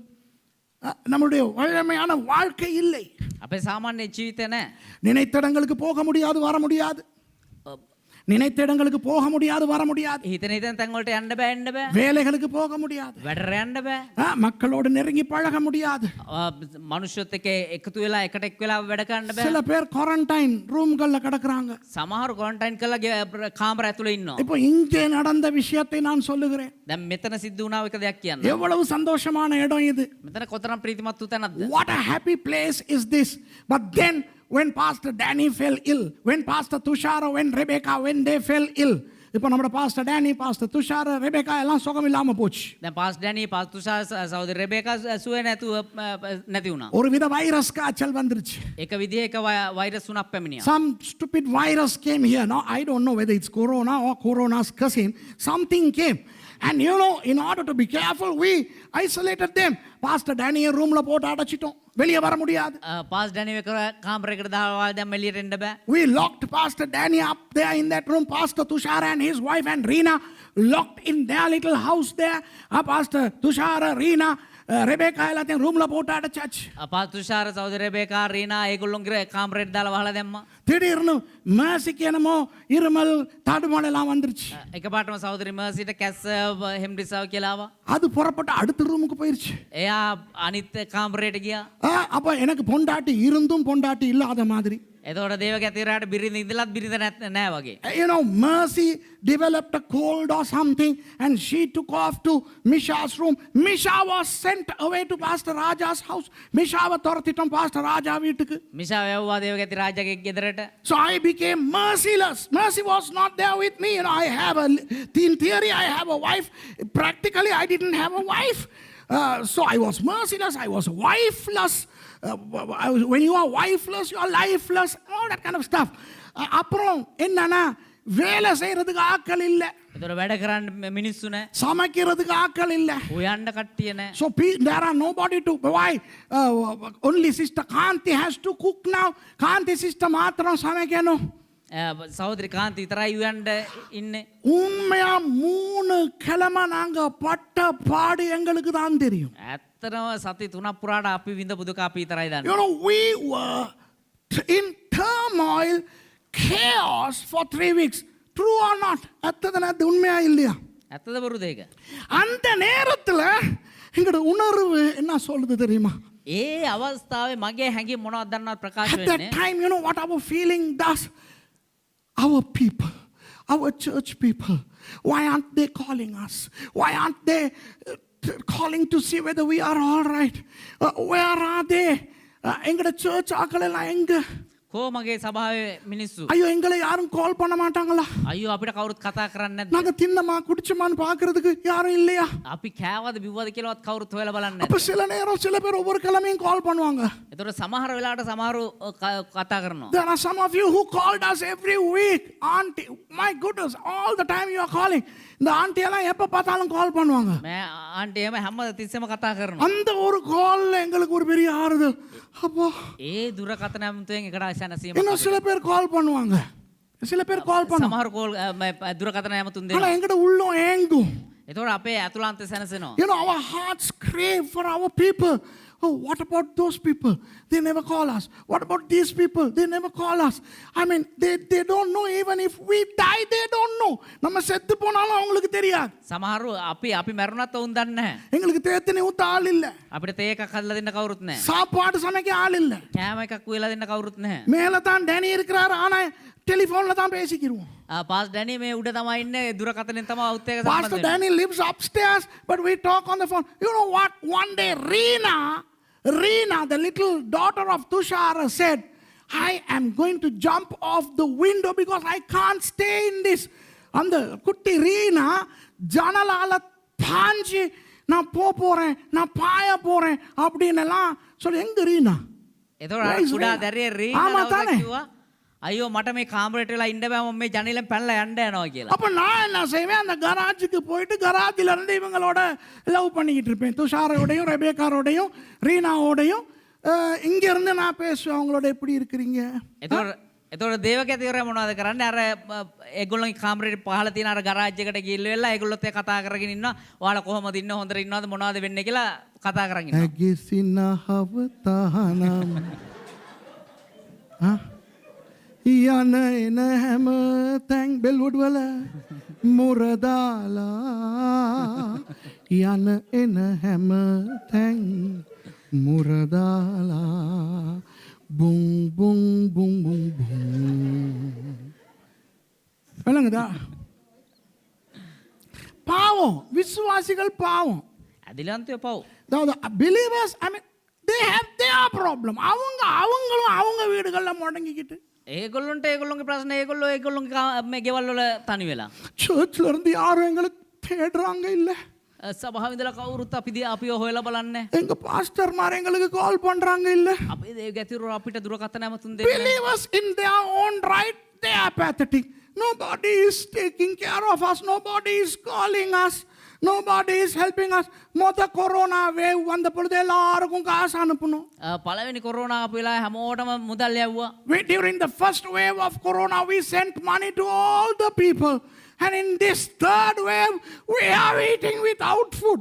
இங்கே மூணாவது அலை வந்தபோது நம்மளே திங்க இல்லாம இருக்கிறோம். මේ තුන්වෙනි කොරෝනා එක ආවන් පස්සේ අපිටම කන්න නැතුව අපි හිටියා. பாத்தி மஞ்சக்கா எல்லாம் நாசமா போச்சு. මඤ්ඤොක පාතියේම විනාශ වෙලා ගියා. லீக்ஸ் எல்லாம் நாசமா போச்சு. ලීක්ස් පාති විනාශ වෙලා ගියා. ஒன்னையும் பாத்துக்கிறதுக்கு ஆள் இல்ல. உன்னையும் பார்த்துக்கிறதுக்கு ஆள் இல்லை. කිසිම දෙයක් බලා ගන්න කිසිම කෙනෙක් නැහැ. You know, nobody is to take care of the manioca, the cassava, everything is gone. All manioca finito. Okay? And all the leeks and everything. இவர் பார்த்தாரு பாஸ்டர் மகேஷ். මම බැලුවා. இப்போ நம்மட நிறைய பேர் இல்லை. நம்மட நிறைய பேர் இல்லை. අපේ බොහෝ දෙනෙක් You නැහැ. know what this guy did, Pastor Mahesh? Not many people are there. மவனை இப்போ நான் என் வீட்டு முனுக்கு தான் லீக்ஸ் பார்த்து இருக்குது. දැන් මගේ ගේ ඉස්සරහා තමයි ලීක්ස් පාත්තේ තියෙන්නේ. இப்போ நான் ஒரு சூப்பர் என்னைய காப்பாற்றிக்கிறதுக்கு ஒரே வழி உபவாசம் இருக்க போறேன்னு இவர் உபவாசத்தில் 2 கிழமை உபவாசத்தில் போயிட்டார். දැන් මාව බේරගන්න තියෙන එකම ක්‍රමය මම නිරාහාරයට යනම් කියලා මම සති දෙකක් නිරාහාරය දාගත්තා. අනිත් අය හිතන්නේ මහේෂ් දැන් ආත්මික හේතුවක් නිසා නිරාහාරයට යනවා. මමනේ දන්නේ මේ වැඩවලට බේරෙන්න නේ නැත්තම් ඔයානේ බත් තියන්නේ ඔයානේ තියා දන්නේ මෙයා ගිල්ල නිරාහාරව හිටියා මහේෂ් උද්දන්නේ අපිට. වෙනකද අයින්දාල් போய்ட்டு உபவாசம் இருந்துட்டான். சரிப்பா. I mean, I'm just saying how when you feel lonely you are so desperate. நீங்க தனி ஆகும்போது பைத்தியமே பிடிக்கும். எத்தனை பேருக்கு நான் சொல்ற உணர்வு வேலை තනි වුණා නම් පිස්සු හැදේ ඔබට. කී දෙනෙක් කියනවාද මේක එහෙම තමයි කියලා? இந்த லட்சணத்துல mercy உளுந்து ரத்தத்தோட அன்னைக்கு தூக்கிட்டு வராங்க. මේ ප්‍රශ්න අතරේ සහෝදරි මර්සි වැටිලා තුවාල කරන ලේ පෙරාගෙන එනවා. You know, there is a song, mercy is falling, it's falling. We saw that this time. Praise God. Mercy fell out there and she was carried. She came with blood all over and everything. அந்த வலி வேதனை டாக்டர்கிட்ட கூட்டிகிட்டு போகிறதுக்கு ஆள் இல்லை, தேய்க்கிறதுக்கு ஆள் இல்லை, எல்லாம் ரூம்களை மூடிக்கிட்டு கிடக்கு. என்ற தெய்வமே அந்த நேரத்தில் நமக்கு வந்த வேதனை. ඒ වේදනාව අපිට කරගන්න දෙයක් නැහැ, වෛද්‍යවරු හම්බෙන්න යන්න විදියක් නැහැ, වැඩ කරන්න කෙනෙක් නැහැ, කිසිම කෙනෙක් නැහැ. ඒ වෙලාව එන්නා ඔය වේදනාව. So when that time comes, when everything goes negative from bad to worse, you go deeper and deeper and deeper to the depths of despairity, don't you? அப்போ நீங்கள் இன்னும் ஆழமாக இன்னும் ஆழமான வேதனைக்குள்ளே போவீர்கள். එතකොට ඔබ තවත් වේදනාව ඇතුළට ගමන් කරනවා. அப்போ மக்கள் மேல் கோபம் வரும். එතකොට අනිත් අය ගැන වේදනාවක් එනවා. எங்களை விசாரிக்காதவங்க மேல எரிச்சல் வரும். අපි ගැන හොයලා බලන්න නැති කට්ටිය ගැන අපිට එපා වීමක් එනවා. So we will develop an anger towards people who don't give a damn about us. And we sometimes say, no, we are not going to bother with those. So a lot of these things happen. இந்த மாதிரி விஷயங்கள் நடக்கும். මේ වගේ දේවල් සිද්ධ වෙනවා. அது மாதிரி ஒன்றைத்தான் இந்த இடத்திலே ஆண்டவர் செய்ய போவதாக எரேமியா சொல்லுகிறார். ඒ වගේ සිද්ධියක් තමයි, ඒ වගේ දෙයක් තමයි මේ ස්ථානයේ යෙරමියා ප්‍රකාශ කරන ස්වාමීන් වහන්සේ කරන්න කියලා. இது தீர்க்க தரிசனம். මේක අනාගත වාක්‍යයක්. This is a prophecy. Look at Jesus on the cross. இயேசு சிலுவையில் இருக்கிறார். යේසුස් ක්‍රිස්තුස් වහන්සේ කුරුසියේ ඉන්නවා. அவரிடத்திலே வாங்கி தின்றவர்கள் அங்கே நின்று வேடிக்கை பார்த்து கொண்டிருக்கிறார்கள். උන්වහන්සේගෙන් කාපු කට්ටිය මෙතන අරගෙන කාපු කට්ටිය මේ ඉස්සරහා ඉන්නවා. Many people who ate from Jesus' hands, blessed by the hands of Jesus, received miracles, words. I mean, all these people are there down there. Yes, they were helpless. But then Jesus, look at Jesus hanging on the cross, so desperate. இயேசுவானவர் அப்படி ஒரு தனிமையான உணர்விலே அவர் மேலே இருக்கிறத யோசிச்சு பாருங்க. යේසුස් ක්‍රිස්තුස් වහන්සේ ඒ වගේ තනි වුණා වූ හැඟීමකින් කුරුසියේ එල්ලීලා ඉන්නවා හිතලා බලන්න. அதுலயும் ஒரு பயங்கரம் என்ன தெரியுமா? ඒකෙත් භයානකත්වය මොකක්ද දන්නවද? Look at the next gravest thing. Your curse unto them. உம்முடைய சாபம் அவர்கள் மேல் இருக்கும். ඔබගේ ශාපය ඔබ උන්ට දෙනසේක. இயேசுவானவர் ஒரு தனிமையான உணர்விலே எல்லாராலும் கைவிடப்பட்ட நிலையிலே அங்கே தொங்கிக் கொண்டிருக்கும் போது යේසුස් ක්‍රිස්තුස් වහන්සේ තනි වූ හැඟීමෙන් හැමෝම අත්හැරිය කියනවා ඒ හැඟීමෙන් යුක්තව එල්ලිලා කුරුසියේ එල්ලිලා ඉද්දී when Jesus was hanging on that cross feeling that eerie loneliness, everybody is there but nobody is there. எல்லாரும் இருக்காங்க ஆனா எனக்கு யாருமே இல்ல. அப்படி அவர் தொங்கிக் கொண்டிருக்கும் பொழுது හැමෝම ඉන්නවා හැබැයි මට කවුරුත් නැහැ කියන ඒ හැඟීමෙන් උන්වහන්සේ කුරුසියේ එල්ලිලා ඉද්දී பிதா என்ன செய்கிறார்? පියාණන් වහන්සේ මොනවද කරන්නේ? உலகத்தின் சாபங்களை எல்லாம் அவர் மேல் வைக்கிறார். ලෝකේ තිබෙනා සියලුම ශාපයන් උන්වහන්සේ මතර දමනවා. You know what the Father does? He takes all the curse of the world and places them on Jesus. இந்த மரத்திலிருந்து விழுந்தவனை மாடேறி மிதிச்ச மாதிரி. අර ගහෙන් වැටුණු මිනිහට ගොනා යන්න වගේ. It's just like somebody who has fallen from the trees attacked by a bull with sharp horns. Jesus is already done with. I mean, he can be no more sad. He can be no more hurt. He can be no more depressed. Maximum. அதுக்கு மேல வேதனைப்பட அவரால் முடியாது. ඊට වඩා වේදනාවක් විඳින්න බෑ. அதுக்கு மேல அவருக்கு மன அழுத்தம் வர முடியாது. ඊට වඩා උන්වහන්සේට මනස් වේදනාව මනස්ථාපයක් එන්න බෑ. அப்படியே அவர் மேல சாபத்தை பிதா வைக்கிறார். එහෙම ඉද්දී උන්වහන්සේ මතර ශාපය දමද්දී And the Father places all the curse of the word on Jesus. Imagine. இப்போ வேதம் என்ன சொல்லுகிறது? සුද බයිබලේ මොනවද කියන්නේ? 12 மணிக்கு முழு உலகமும் இருட்டானதாம். 12 වෙනි පැයදී මුළු ලෝකෙම අඳුරුණා කියලා. 12ට දවල් 12. දවල් 12ට. You know, at the 6th hour, or namely 12 o'clock noon, the world became dark, the Bible says. Now, wouldn't that hurt Jesus in its own right? அது இயேசுவானவரை பாதிக்காதா? ඒක යේසුස් ක්‍රිස්තුස් වහන්සේට බලපාන්නේ නැද්ද? உங்களுக்கு நான் ஒரு பிரசங்கம் செய்தேன் கிட்டத்துல சமீபத்திலே. මේ ළඟදී ඔබට දේශනාවක් කරා දේවගතිවරයා. அந்த வெளிச்சம் உண்டாக கடவது என்று தேவன் சொன்னாரே. ඒ ආලෝකය වේවා කියලා දෙවියන් වහන්සේ කිව්වනේ. ஆதியாகமத்திலே. උප්පත්ති පොතේ. அது வேறொன்றும் அல்ல, இயேசு என்று ஞாபகம் இருக்கிறதா? ඒ වෙන මොකක්ද මේ යේසුස් ක්‍රිස්තුස් වහන්සේ කියලා. Remember, not too long ago I preached a sermon about light be based on Genesis 1, where long before the sun, moon and the stars were created, the light came, eradicating the darkness, and that light was none other than the second person of the Trinity, and that's Jesus. So who is hanging on the cross? The light, வெளிச்சம், ஒளி சிலுவையிலே தொங்கிக் கொண்டிருக்கிறது. එතකොට ඒ ආලෝකය කුරුසියේ එල්ලීලා ඉන්නවා. இயேசுவானவர் என்ன சொன்னார்? යේසුස් වහන්සේ මොනවද කිව්වේ? நானே வெளிச்சம். ஞாபகம் இருக்கா? උන්වහන්සේ කිව්වා ආලෝකය මමයි කියලා. அந்த 22ஓடு வெளிச்சத்தை சம்பந்தப்படுத்தி பேசினேனே. ඒ 22ත් එක්ක ඒ ආලෝකය සම්බන්ධ කරලා කතා Hey, කරා. remember I taught you just a few weeks ago that light is connected to number 22. Jesus says, I am the light. Now who is hanging on the cross? The light. யார் சிலுவையிலே தொங்கிக் கொண்டிருக்கிறார்? வெளிச்சம். ඒතර කවුද මේ කුරුසියේ එල්ලීලා ඉන්නේ? ඒ ආලෝකය. அந்த வெளிச்சம் தொங்கிக் கொண்டிருக்கும் பொழுது உலகமே இருட்டாகிறதே. வெளிச்சத்துக்கு எப்படி இருக்கும்? ඒ ආලෝකය කුරුසියේ එල්ලීලා ඉද්දි මුළු ලෝකෙම අන්ධකාරය වුණා. එතකොට ඒ ආලෝකයට කොහොම තියන්නේ? Imagine when that light was hanging on the cross, when the world is become dark, how would the light feel? Come on. How would the light feel? அந்த வெளிச்சத்துக்கு எப்படி இருக்கும்? ඒතර ඒ ආලෝකයට කොහොම තියෙයිද? 3 மணி நேரம் පැය 3ක් තිස්සේ இயேசுவானவர் ஒன்றுமே பேசவில்லை, தெரியுமா? යේසුස් ක්‍රිස්තුස් වහන්සේ කිසිම දෙයක් ප්‍රකාශ Do you know that Jesus did not utter a single word for 3 hours?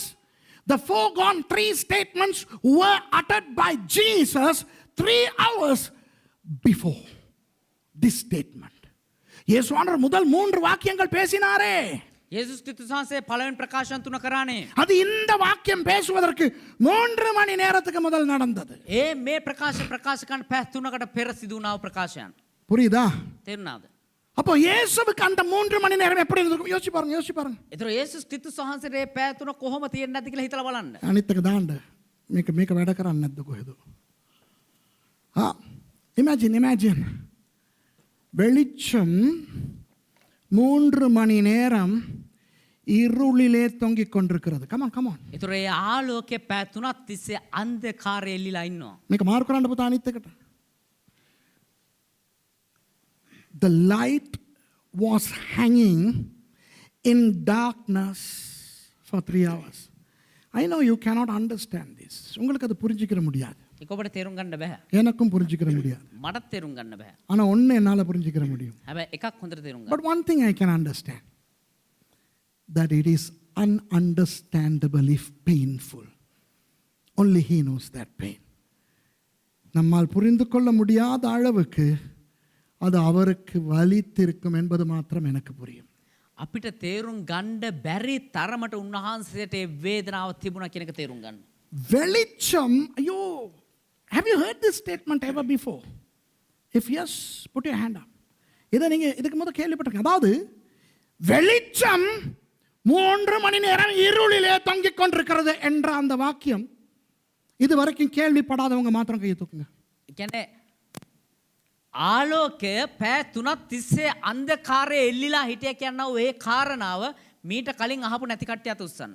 If you have never heard this statement that the light was hanging in darkness for 3 hours.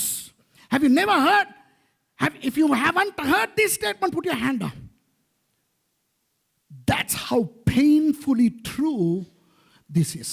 அவ்வளவு வேதனை. ඒ තරම් වේදනා සහගතයි. விளங்குதா?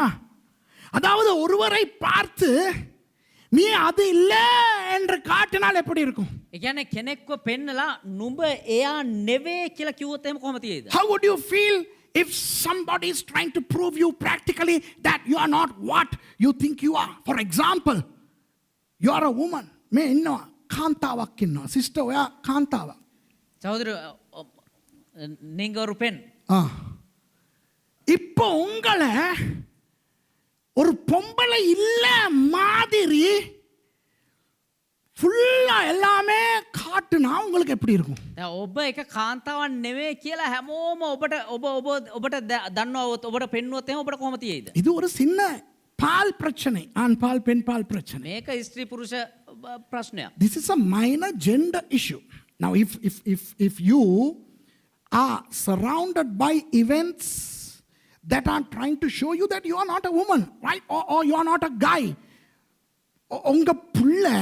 உங்க புள்ள நீங்க பெத்த புள்ள ඔබේ දරුවා ඔබ වදාපු දරුවා உங்க புள்ள இல்லாத மாதிரி எல்லாம் நடந்துகிட்டு இருந்தா உங்களுக்கு எப்படி இருக்கும்? அதை தான் நான் சொல்றேன். ඔබේ දරුවෙක් නෙවේ වගේ හැසිරෙමින් හිටියන ඔබට කොහොම තියෙයිද ඒක?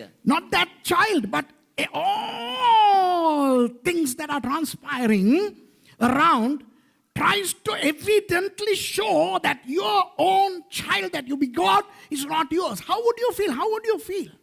உங்களுக்கு எப்படி இருக்கும்? வெளிச்சம் தொங்கிக் கொண்டிருக்கிறது 3 மணி நேரம் இருளிலே. ඒ ආලෝකයේ පෑ 3ක් තිස්සේ එල්ලිලා ඉන්න අන්ධකාරයේ. The light is hanging on the cross for 3 hours in darkness. My goodness. You know what the Bible says? வேதம் என்ன தெரியுமா சொல்லுது? බයිබලේ මොනවද දන්නවද කියන්නේ? தேவன் ஒளியா இருக்கிறார். දෙවියන් වහන්සේ ආලෝකයේව සිටිනවා. அவருக்குள் எவ்வளவு வேணும் இருள் இல்லை. උන්වහන්සේටත් අන්ධකාරයට සම්බන්ධයක් නෑ උන්වහන්සේ තුල අබිත්තක්වත් අන්ධකාරය නෑ.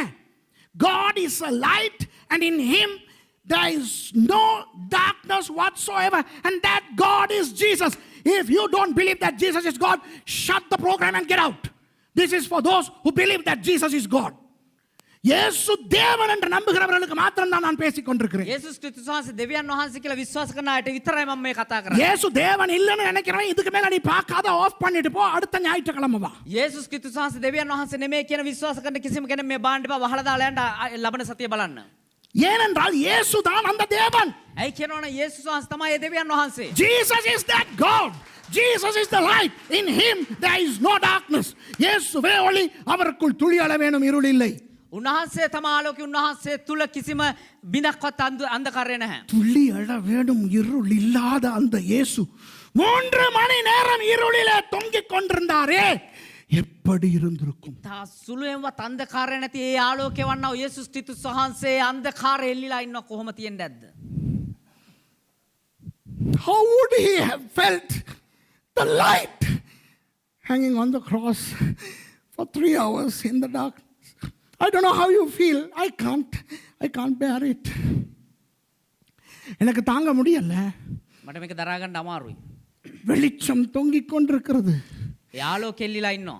அந்த நேரத்திலே ඒ වෙලාවේ இயேசு යේසුස් වහන්සේ பிதாவே என்று தேவனை அழைக்கவில்லை. පියාණනේ කියලා දෙවියන් වහන්සේ ඇමතුවේ නැහැ. Jesus does not call the Father Father. He does not call the Father Eli. Eli என்று அழைக்கவில்லை. ඒලි කියලා කතා කරේ නැහැ. ஏன் தெரியுமா? ඒ දන්නවද? எபிரேய மொழியில நாங்க பேசுற எபிரேய மொழியில நானும் என்ன ஆண்டவரும் பேசுற எபிரேய மொழியில பேச எனக்கு தகுதி இல்லை என்று நினைத்தார்.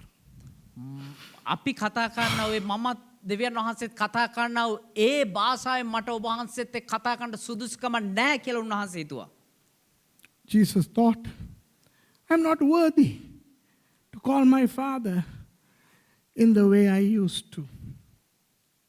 Uncle and auntie, husband and wife, Brother Metta, wife, you and your wife, you have your personal ways of address, don't you? The way in which you just address just your wife, just your husband. புருஷன் பொஞ்சாதி மாதிரி யோசிச்சு பாருங்க. බිරිඳවරුන් සහ ස්වාම පුරුෂයන් හිතලා බලන්න. உங்க பொண்டாட்டிய உங்க புருஷனை ඔබේ බිරිඳව ඔබේ ස්වාම පුරුෂයාව நீங்க கூப்பிடுறதுக்குன்னு ஒரு சொல் வச்சிருப்பீங்க இல்லையா? ඔබ කතා කරන්න කියලා එක පදයක් ඒ කියන්නේ ඇමතුම් ක්‍රමයක් තියාගෙන නැති. உங்களுக்கு மட்டும்தான் அப்படி அவங்கள கூப்பிட முடியும். ඔබට පමණයි ඇයට හෝ ඔහුට එහෙම කතා කරන්න පුළුවන්. நான் மர்சியா மாக்கோன்னு கூப்பிடுறேன். සහෝදරි මර්සිව දේවගතිර මාකෝ කියලා කතා කරනවා. வேற யாரும் அவளை அப்படி கூப்பிட முடியாது. වෙන කාටවත් එහෙම කතා කරන්න බෑ ඇයට. I call Mercy Marco. Nobody can call her like that. That's my personal lingo to my wife. என் பொண்டாட்டிக்கு நான் பேசுற சொல்லது. ඒක දේවගතිවරය ඔහුගේ බිරිඳ කතා කරන ඒ ඇමතුම් පදයක්. அப்போ அவி என்று இயேசு பிதாவை அழைப்பது அவி. අවී කියලා එතකොට පියාණන් වහන්සේට යේසුස් වහන්සේ කතා කරන ආකාරයෙන් Every time Jesus addressed God avi, only Jesus can call the Father that way. இயேசுவானவர் மாத்திரமே அவரை அவி என்று அழைக்கலாம். යේසුස් වහන්සේට පමණයි උන්වහන්සේට පියාණන් වහන්සේට අවී කියලා කතා කරන්න පුළුවන්. நான் எப்படி கூப்பிடுவேன்? අපි නම් කොහොමද කතා කරන්නේ? நானா දේවගතිවරය කොහොමද කතා කරන්නේ? அவஹஷ்மாயம் அப்படிதான் நான் கூப்பிடுவேன். ඒ කිව්ව ආකාරයෙන් තමයි කතා කරන්නේ. I address the Father as avahashmaim. Yes, he is my Father. I know that. I know theology. Don't try to teach me theology. I know theology. எனக்கு இறையியல் தெரியும். මට දේව ධර්මය දන්නවා. தேவன் பிதா. දෙවියන් වහන්සේ තමයි පියාණන් වහන්සේ. நாம் எல்லாரும் தேவனுடைய பிள்ளைகள். අපි හැමෝම දෙවියන් වහන්සේගේ දරුවෝ. நாங்கள் எல்லாருமே தேவனுக்கு பிரேஃபோஸ் பைடியா நேப்பியோஸ் மற்ற என்னது டெக்னான் அண்ட் ஹுயோஸ். අපි හැමෝම ටෙක්නොන් හුයෝස් පීඩියා ඒ අක්කරෙන් අර කුඩා දරුවෝ. ஆனால் நாம் யாருமே இயேசு அல்ல. හැබැයි අපි කවුරුත් යේසුස් වහන්සේ නෙවෙයි. But we are not Jesus. Only Jesus can call the Father அவ்வி. இயேசு மாத்திரமே அவரை அவ்வி என்று அழைக்கலாம். ඒතර යේසුස් වහන්සේට පමණයි උන්වහන්සේට පියාණන් වහන්සේට අවී කියලා කතා කරන්න පුළුවන්. இயேசு நினைக்கிறாரு යේසුස් වහන්සේ හිතනවා அவர் அவ்வின்னு கூப்பிடுற தகுதி எனக்கு இல்லை. වහන්සේට අවී කියලා කතා කරන්න මට සුදුසුකම නැහැ කියලා. I don't have worthiness to call my Father அவ்வி. யோசிங்க හිතලා බලන්න. எவ்வளவு பாவம். කොච්චර පවුද? Imagine how sorrowful was Jesus. அப்ப ஏலின்னு கூப்பிட்டுருக்கலாமே. එහෙමනම් එලි කියලා කතා කරන්න පුළුවන් නේ. At least he could have, I mean, if not Avi, he could have called him Eli in Hebrew. எபிரேய மொழியில பேசியிருக்கலாமே. හෙබ්‍රேය භාෂාවෙන් කතා කරන්න පුළුවන්කම තිබුණා නේ. எலோய் என்று அழைக்கிறார். එලෝහි කියලා උන්වහන්සේ எலோய், எலோஹினவை, எலோய். එලෝයි. He called the Father Eloi. Do you know why? I am not even a Jew now. நான் ஒரு யூதன் கூட இல்லை. ඇයි කියනවා මම දැන් යුදෙව්වෙක්වත් නෙවෙයි. எபிரேய மொழியை பேசுறதுக்கு கூட எனக்கு தகுதி இல்லை. හෙබ්‍රේය භාෂාවෙන් කතා කරන්න තරම්වත් මට දැන් සුදුසුකමක් නැහැ. I am not even worthy to talk to you in Hebrew. I am as good as a stranger. நான் ஒரு புறஜாதியான். මම එක අන්‍ය ජාතිකයෙක්. ஆகவே அப்பா என்று அழைக்க முடியாது. එනිසා මට පියාණනි කියලා කතා කරන්න බෑ. எபிரேய மொழியிலே எலி என்று அழைக்க முடியாது. හෙබ්‍රේය භාෂාවෙන් ඒලි කියලා කතා කරන්න බෑ. I can't call you Avi, my father. I can't call you Eli in Hebrew. So let me be that stranger with all the curse on me, left by the people and left by you. மனிதர்களாலும் கைவிடப்பட்டு உங்களாலும் கைவிடப்பட்ட தனித்த அந்த அந்நியனாய் நான் இருக்கிறேன். මනුෂ්‍යයන් විසිනුත් අත්හැරියනු ලැබව ඔබ වහන්සේ විසිනුත් අත්හැරියනු ලැබව තනි වුණු එක අන්‍ය ජාතිකයෙක් මම දැන්. නෑ, අන්‍ය ජාතිකයන් හිටියා. ඒගොල්ලෝ තරම්වත් නෑ. මං තනිකර තනි මම ඉවරයි. මම කාගේවත් නෙවෙයි. කාගේවත් නෙවෙයි. මම තනිම වුණා. මට කියලා කවුරුත්ම නෑ. මට කියලා මොනවත් නෑ. எனக்கு யாருமே இல்லை. நான் அந்நிய ஜாதி கூட இல்லை. நான் யாருடையும் யாரும் இல்லை. எனக்குன்னு யாருமே இல்லை. நீங்களும் இல்லை. உலகமும் இல்லை. I am all alone. I don't have you. I don't have people. I am not even as good as a Gentile. I am absolutely nothing. Eloi, Eloi. Why twice? ஏன் எலோய் எலோய் 2 தடவை? එලෝයි කියලා ඇයි දෙවතාවක්?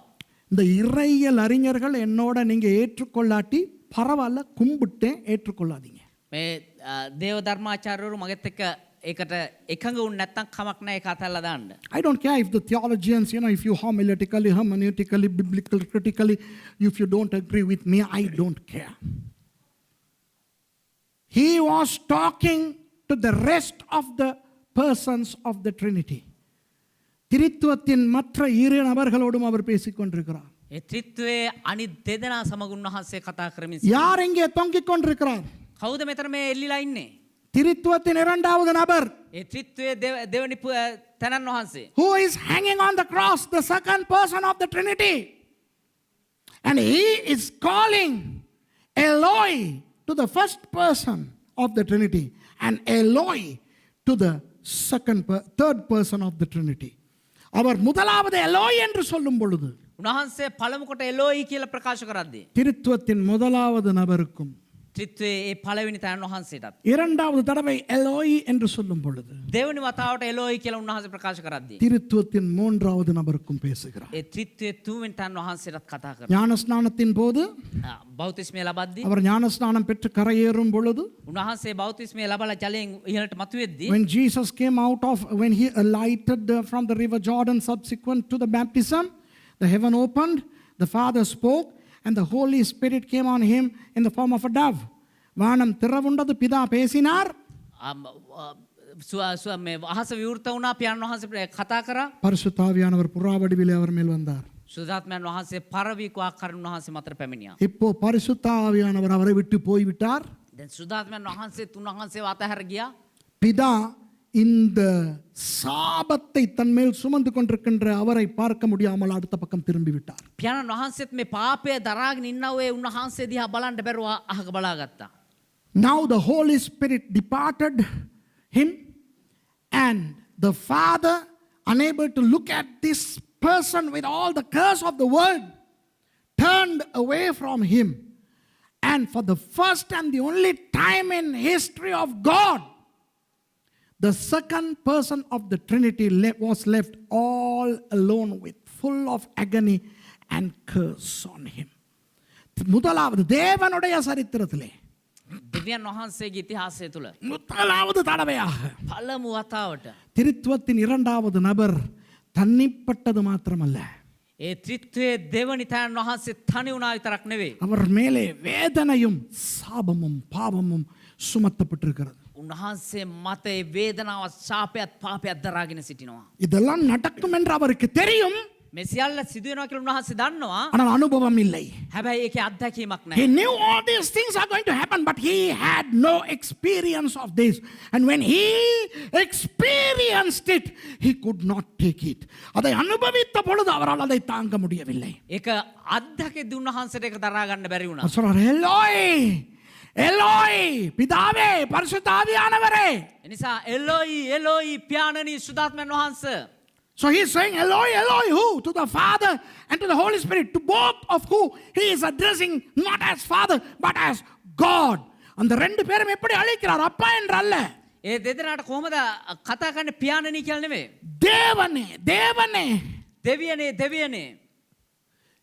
லாமா, ஏன், ஏன், ஏன். ලාමා ඇයි. இந்த லாமா என்கிற சொல்லினுடைய அர்த்தம் என்ன தெரியுமா? මේ ලාමා කියන පදේ අර්ථය මොකක්ද இந்த දන්නවද? சும்மா ஏன் அப்படி இல்ல. අර ඇයි එහෙම නෙමෙයි. அந்த ஏங்கிறது எத்தனை விதமா கேட்கலாம்ல? ඇයි කියන එක විවිධාකාරයෙන් අහන්න පුළුවන්. ஏன், ඇයි ஏன், ඇයි ஏன், ඇයි எத்தனை விதமா கேட்கலாம். කොයි ආකාරයෙන් අහන්න Well, පුළුවන්. this why can take many forms, Why? Why? Huh? Why? I mean, this why was, you can't do this.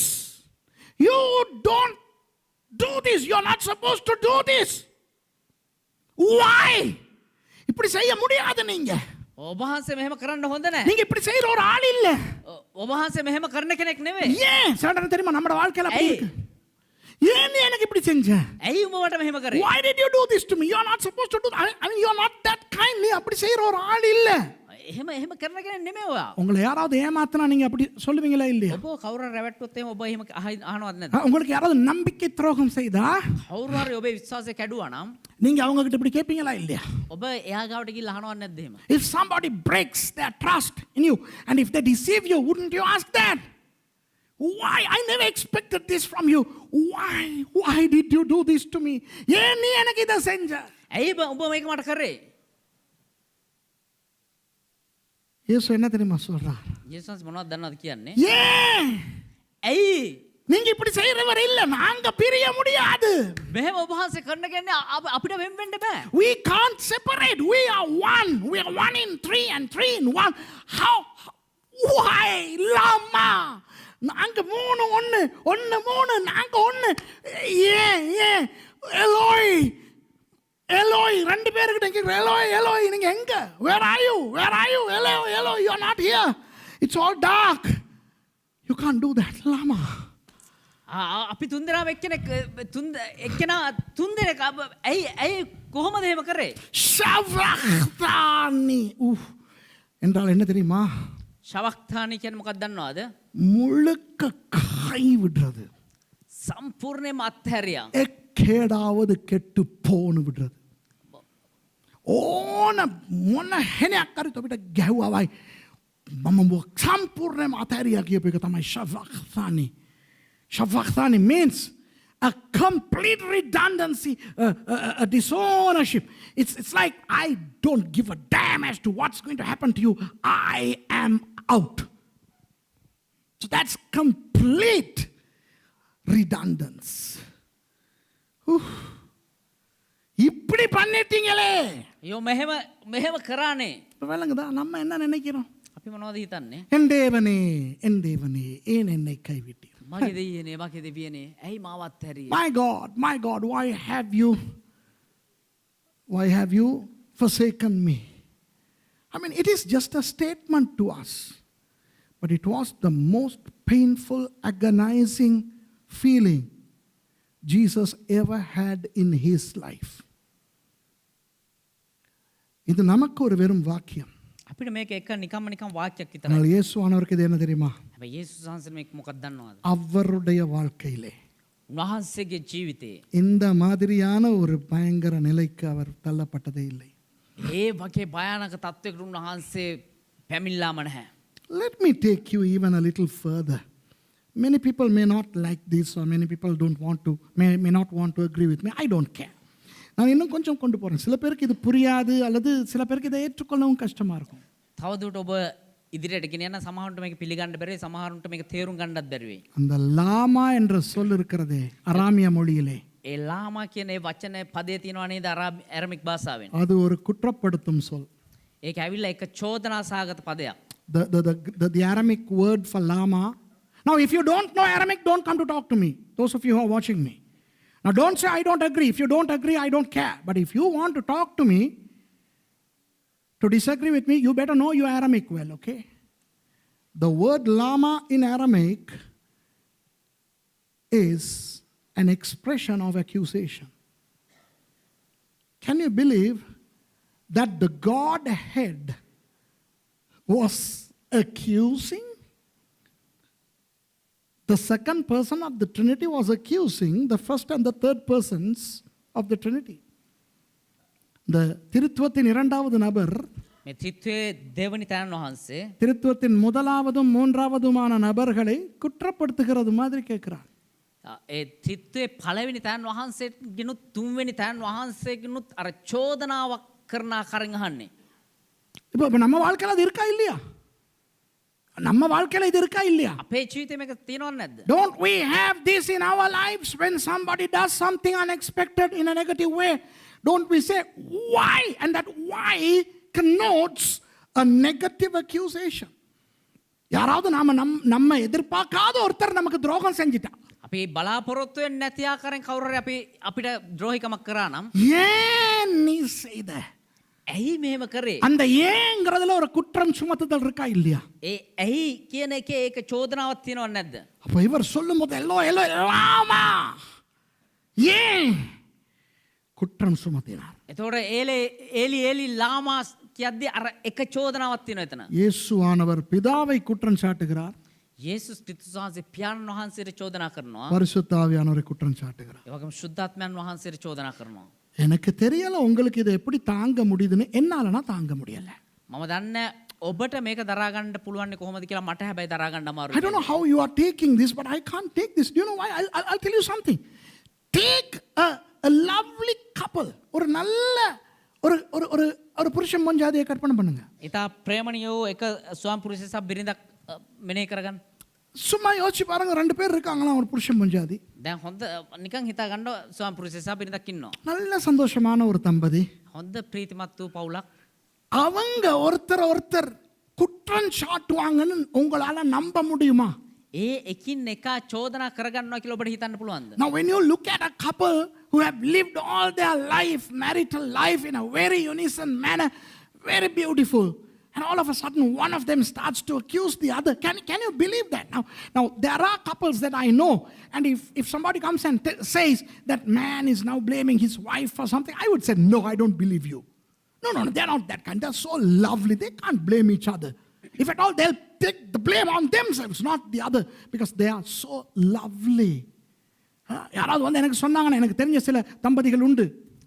කවුරු හරි ඇවිල්ලා කිව්වනම් එහෙම දේවදාසයා දන්න සමහර එහෙම සිදුවීම් තියෙනවා. அந்த புருஷனை அந்த பொண்டாட்டி குற்றம் சாட்டுது. අර ස්වාම පුරුෂයා අර බිරිඳට චෝදනා කරනවා. நான் சொல்ல, நான் நம்ப மாட்டேன், அவங்க அப்படி இல்லை. ඒතර මම කියනවා නෑ මම විශ්වාස කරන්නේ ඒගොල්ලෝ එහෙම නෙමෙයි. அவங்க தம் மேல குற்றத்தை எடுத்துக்குவாங்க, மற்றபடி புருஷன் மேல பஞ்சாயத்து மேல போட மாட்டாங்க. அவங்க அப்படி அல்ல. එයා තමුන්ටම චෝදනා කරගෙන හැබැයි එයා ස්වාම පුරුෂයාට එහෙම නැත්නම් බිරිඳට චෝදනා කරන්නේ ඒගොල්ලෝ එහෙම නෙමෙයි. பிதாவும் குமாரனும் பரிசுத்த ஆவியானவரும் எப்படி? පියාණන් වහන්සේත් පුත්‍රයන් වහන්සේත් සුද්ධාත්මයන් වහන්සේත් කොහොමද? How are the Father, Son and the Holy Spirit? They are one in essence, one in substance, they are one in unison. After all, they are one in 3 persons. They are not 3 gods, but they are one God. பிதா குமாரன் பரிசுத்த ஆவி என்பவர்கள் 3 தெய்வங்கள் அல்ல. පියාණන් වහන්සේත් පුත්‍රයන් වහන්සේ සුද්ධාත්මයන් වහන්සේත් කියන්නේ දෙවිවරු 3 දෙනෙක් නෙවෙයි. ஒரே தேவன்.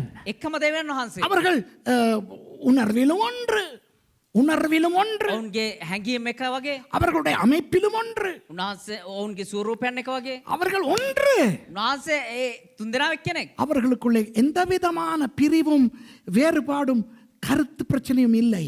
ඔවුන් තුල කිසිම ආකාරයේ බෙදීමක් වෙන්වීමක් කිසිම දෙයක් නැහැ. They don't have any disagreement between each other. Never did they have, never will they have, except when Jesus used the word lama. இயேசுவானவர் லாமா என்று சொன்னாரே, යේසුස් වහන්සේ ලාමා කියලා කිව්වනේ. அந்த இடத்திலே மாத்திரம். ඒ ස්ථානයේදී පමණයි. திருத்துவத்திலே ஒருவர் ත්‍රිත්වයේ එක්කෙනෙක් மற்ற 2 பேரையும் குற்றம் சுமத்துகிறார். අනිත් දෙදෙනාට චෝදනාවක් එල්ල කරනවා. அப்போ அந்த சுமத்தின இயேசுவுக்கு எப்படி இருந்திருக்கும்? ඒතොර ඒක දරාගත්තව යේසුස් වහන්සේට කොහොමද?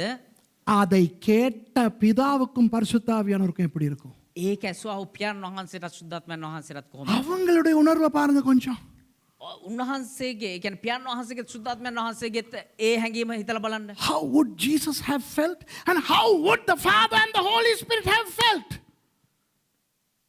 For the first and the only time in history, there was a temporal disharmony within the Trinity because of us. தேவனுடைய சரித்திரத்திலே ஒரே ஒரு தடவை දෙවියන් වහන්සේගේ ඉතිහාස තුල එකම එක වතාවක් திருத்துவத்துக்கு இடையிலே ஒரே ஒரு தடவை நம் நிமித்தமாக ஒரு ஒற்றுமையின்மை வந்தது. ඒ ත්‍රිත්වය තුල අපි නිසා අපි කර්ණ කොටගෙන එක බෙදීමක් ඇති වුණා. அவ்வளவு கஷ்டப்பட்டு வாங்கி கொடுத்தது தாங்க இன்னைக்கு நானும் நீங்களும் வச்சிருக்கிற ரட்சிப்பு. ඒතරම් අමාරුවෙන් අපිට ලබා දුන්නා උදේ තමයි ඒ ගැලවීම.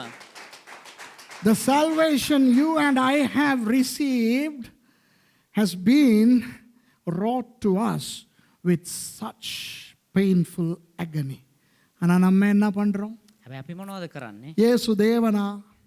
ජේසුස් වහන්සේ දෙවියන් වහන්සේද? Some of us asking, I mean, is Jesus God? I don't think so. நம்ம என்ன சொல்றோம்? நான் நினைக்கல அது இயேசு தேவன்ட்டு. මම හිතන්නේ ජේසුස් වහන්සේ දෙවියන් වහන්සේ කියලා. விளங்குதா? இன்னும் சில பேர் என்ன நினைக்கிறோம்? තව සමහර මොනවද நான் කියන්නේ? திருத்துவத்தை நம்ப மாட்டேன். මම ත්‍රිත්වයේ විශ්වාස කරන්නේ அப்படி ஒண்ணு இல்லை. එහෙම දෙයක් නැහැ. அது யூசிபியஸும் ஒகாஸ்டினும் சொன்ன சொற்கள். ඔගස්ටින්ස්ලා ඒගොල්ලෝ කියපු එක කතාවන්. And some people, they say, I don't believe in Trinity.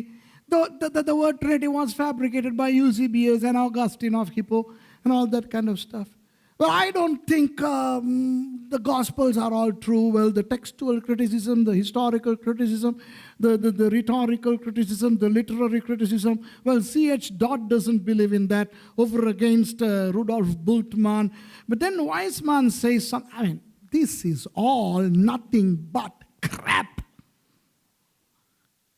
Shit. Sorry. How would Jesus have felt when he said, Eloi, Eloi, lama sabachthani? யோசிங்க, இயேசுக்கு எப்படி இருக்கும் இன்னைக்கு ஒவ்வொருத்தன் ஒவ்வொரு கதை சொல்லிக்கிட்டு இருக்கும்போது. හිතලා බලන්න යේසුස් ක්‍රිස්තුස් වහන්සේට කොහොම තියෙයිද එක එක්කෙනා එක එක් කතා කියද්දි. சில பேர் සමහරු எனக்கு தொழில் வாங்கி கொடுத்தா நான் இயேசுவை ஏற்றுக்கொள்வேன். මට රැකියාව ලබා දුන්නා නම් මම යේසුස් ක්‍රිස්තුස් වහන්සේව පිළිගන්නවා. Some people, if your Jesus gets me a job, then I will become a Christian. என் கடன்கள் தீர்ந்தா நான் ரட்சிக்கப்படுவேன். මගේ ණය ප්‍රශ්න විසඳුවා නම් මම යේසුස් If my debts are taken care of, I will accept Jesus. If my dying mother is healed, then I will accept Jesus.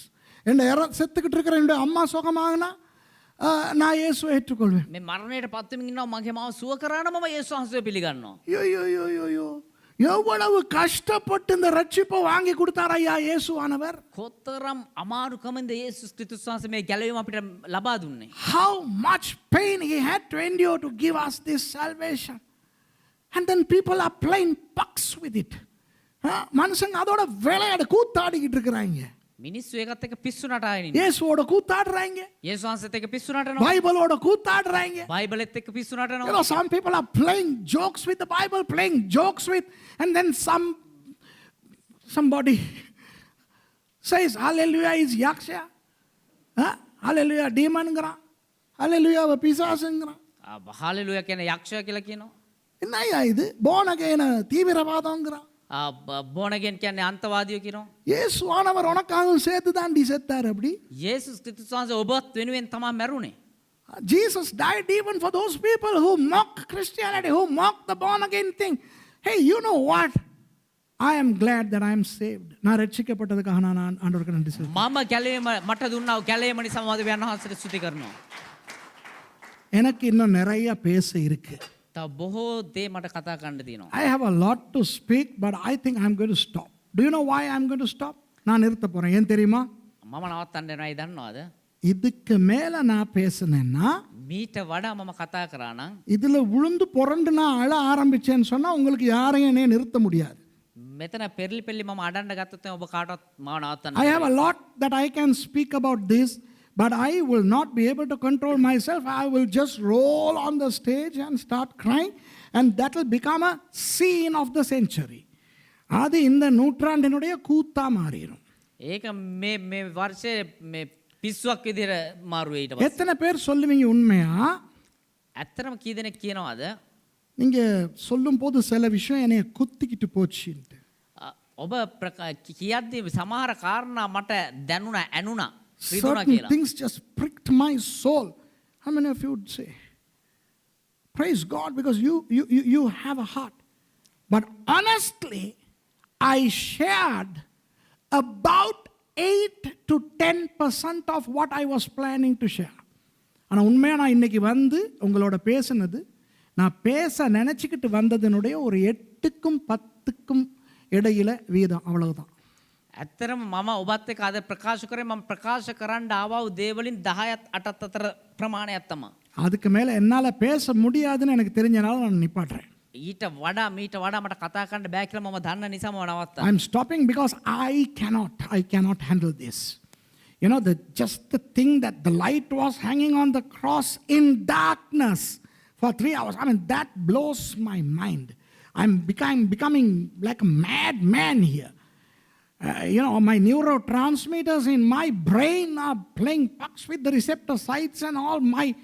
I think I'm getting into a depression here. என் மூளையே குழம்புது. அந்த அந்த அந்த இருட்டுக்குள்ள வெளிச்சமானவர் தொங்கிக்கிட்டு இருந்தாருன்னு நினைக்கும் போது මගේ ඔල්ලු අවුල්ලලා මාව අන්ධකාරයට රැගෙනයි තව කතා කරොත් මම. இதெல்லாம் தெரிந்தவர் தான் මේ හැමදේම දන්න කෙනා තමයි. தான் காட்டிக் கொடுக்கப்பட்ட அன்று ராத்திரியிலே அப்பத்தை எடுத்து அதை ஸ்தோத்திரம் பண்ணி அதை பிட்டு நீங்கள் இதை வாங்கி புசியுங்கள், இது உங்களுக்காக பிற்கப்படுகிற என்னுடைய சரீரம் என்றார். දැනගෙන මේ දේවල් දැනගෙන තමයි යේසුස් වහන්සේ තමා පාවා දෙනු ලැබූ රාත්‍රියේ රෝටි රැගෙන ස්තුති කොටය කඩා මේ නුඹලා වෙනුවෙන් කැඩෙන්නා වූ මාගේ ශරීරය කියලා කිව්වේ. Knowing what's going to transpire on Golgotha, Jesus took the bread on the night of betrayal and broke the bread and said, this is my body that is broken for you. And when you sup, eat this in remembrance of my death till I come. நீங்கள் இதை சாப்பிடும் போது நான் வரும் அளவும் என்னுடைய மரணத்தை தெரிவிக்கும்படி இதை செய்யுங்கள் என்றார். මේ අනුභව කරන විට මාගේ මරණය සිහි කරන්න මා පැමිණෙන තෙක් කියලා යේසුස් වහන්සේ කිව්වා. இவ்வளவு வேதனை, அந்த சரீரம் நமக்கு பிஸ்கட் தான் உடையுது. අපි අපේ ශරීරයේ බිස්කට් එකක් විදිහට නෑ අපි මෙතන බිස්කට් එකක් කනවා. We are breaking some biscuit, you know. But it was the body of Jesus. Remember when I preached about the blood of Jesus, I explained how inside his hematidrosis condition caused the blood vessels to collapse and he was bleeding. His sweat fell on the floor as huge drops of blood. Dr. Luke says that in 22:44. Remember that? வைத்தியரான லூக்கா 22 அதிகாரம் 44 வசனத்திலே அவர் என்ன சொல்லுகிறார்? වෛද්‍යෝ ලෝක්තුමා 22 වෙනි පරිච්ඡේදයේ 44 වෙනි පදේ මොනවද කියන්නේ? அவர் சொல்லுகிறார், இயேசுவினுடைய அந்த உள் இந்திரியங்கள் எல்லாம் வெந்து அது ரொம்ப அதிகமாகி இரத்த நாளங்கள் உடைந்து அவருடைய அந்த ஹெமாட்டிட்ரோசிஸ் என்ற நிலை அவருக்கு வந்து அவருடைய வியர்வை இரத்தத்தின் பெருந்துளிகளாய் விழுந்தன. උන්වහන්සේගේ ඇතුළාන්තයේ සියල්ල කැඩි බිඳි පොඩි වෙලා අර හේමාඩ්‍රොසිස් කියන ඒ රෝගයට ගොදුරු වෙලා ඒ පෘතිරය ඒක රෝගයක් නෙවෙයි, ඒක වෛද්‍යමය ශාරීරික තත්වයක්. ඒක රෝගයක් නෙවෙයි. යේසුස් වහන්සේ තුළ කිසිම රෝගයක් තිබ්බේ නැහැ. එවන් තත්වයක් ඇති වෙලා ඒ ලේ නහර ඒ ස්නායු පුපුරලා ඒ ලේ එළියට දහඩිය ඉතා විශාල ලේ බින්දුමෙන් වැගුරුණා කියලා වෛද්‍යවරයා වන ලූක්තුමා 22:44 කියනවා. Because Jesus knew this is what's going to happen. I am the light and I'm going to hang for 3 hours in darkness. Hey, that's unfathomable. வெளிச்சமாகிய நான் இருளிலே 3 மணி நேரம் தொங்க போகிறேன். ஐயோ, அதை நினைக்கவே என்னால முடியல. ආලෝකේ වන්නා මම අන්ධකාරයේ පැතුණත් ඉස්සෙල්ලිලා ඉන්න යනවා. ඒක හිතන්නවත් බැරි දෙයක්. ஆனால் එනමුත් நான் உயிர் தெழும்ப போகிறேன். නැවත නැගිටින්න යනවා. But I am going to resurrect. Woo, hallelujah. And after supper he took the cup and he said, hey, this is the new covenant of my blood. போஜனத்தின் பின்பு அவர் பாத்திரத்தை எடுத்து, இது புதிய உடன்படிக்கையினாலான என்னுடைய இரத்தமாயிருக்கிறது. භෝජනෙන් පසු උන්වහන්සේ කුසලාන රැකෙන මේ නුඹලා උදෙසා පිටවන්නා නව ගිවිසුමේ කියලා කිව්වා. ஆகவே இதையும் நீங்கள் குடிக்கும் பொழுது මේ නුඹලා පානය කරන මොහොතේදී என்னுடைய மரணத்தை நீங்கள் தெரிவிக்கிறீர்கள் என்றார். මාගේ මරණය සීකරපල්ලා කියලා කිව්වා. இந்த கையிலே வேதனை. මේ පැත්තෙන් වේදනාව. In this hand, all that pain, agony, Eloi lama sabachthani. இந்த கையிலே என் தேவனே ஏன் என்னை கைவிட்டீர்? මේ මගේ දෙවියනේ ඇයි මාව අත්හැරියේ? ஆண்டவரை பார்த்து சொல்றார். ஆண்டவர் யார் தெரியுமா? දෙවියන් වහන්සේ දිහා බලලා කියනවා. දෙවියන් වහන්සේ කියන කවුද දන්නවද? சாதாரண இஸ்ரவேலுக்கே சாதாரண மனுஷனுக்கே சொல்றாரு. සාමාන්‍ය මනුෂ්‍යයාම කියනවා நே சாமானிய மனுஷயா தியா பலலா தேவன் வහන්සේ කියනවා நான் உன்னை விட்டு விலகுவதும் இல்லை உன்னை கைவிடுவதும் இல்லை. මම නුඹෙන් වෙන් වන්නෙත් නැහැ නුඹව අත්හරින්නෙත් නැහැ කියලා. Now God says to the normal man, to the normal Israelite, I will never leave you nor forsake you. He who said that to the normal person left Jesus and forsook Jesus on the cross for us. அதை சொன்ன தேவன் එහෙම කියපු දෙවියන් වහන්සේ நமக்காக අපි උදෙසා ஹலோ உங்களுக்காக ඔබ උදෙසා எல்லாம் சொல்லுங்க எனக்காக நீங்க சொல்லுங்க හැමෝම කියන්න මා උදෙසා say with me for me say for you that's for you හැමෝම කියන්න මම උදෙසා இயேசுவை கைவிட்டார் விட்டு விலகினார். යේසුස් වහන්සේව අත්හැරලා උන්වහන්සේ අයින් වුණා. அதாவது ஆண்டவர் தன்னுடைய சுபாவத்தையே குழப்பினார். කියන්නේ උන්වහන්සේ දෙවියන් වහන්සේ තමුන්ගේ ස්වභාවයම අත්හැරියා. God acted against his own character. His character is full of love. His character is full of non-forsaking love. He will never leave us. He will never forsake us. But he distorted his character on Jesus by leaving Jesus and forsaking Jesus for us. தேவனுடைய தன்மை தேவனுடைய சுபாவமே யாரையும் அவர் கைவிடுவதும் இல்லை அவர்களை விட்டு விலகுவதும் இல்லை.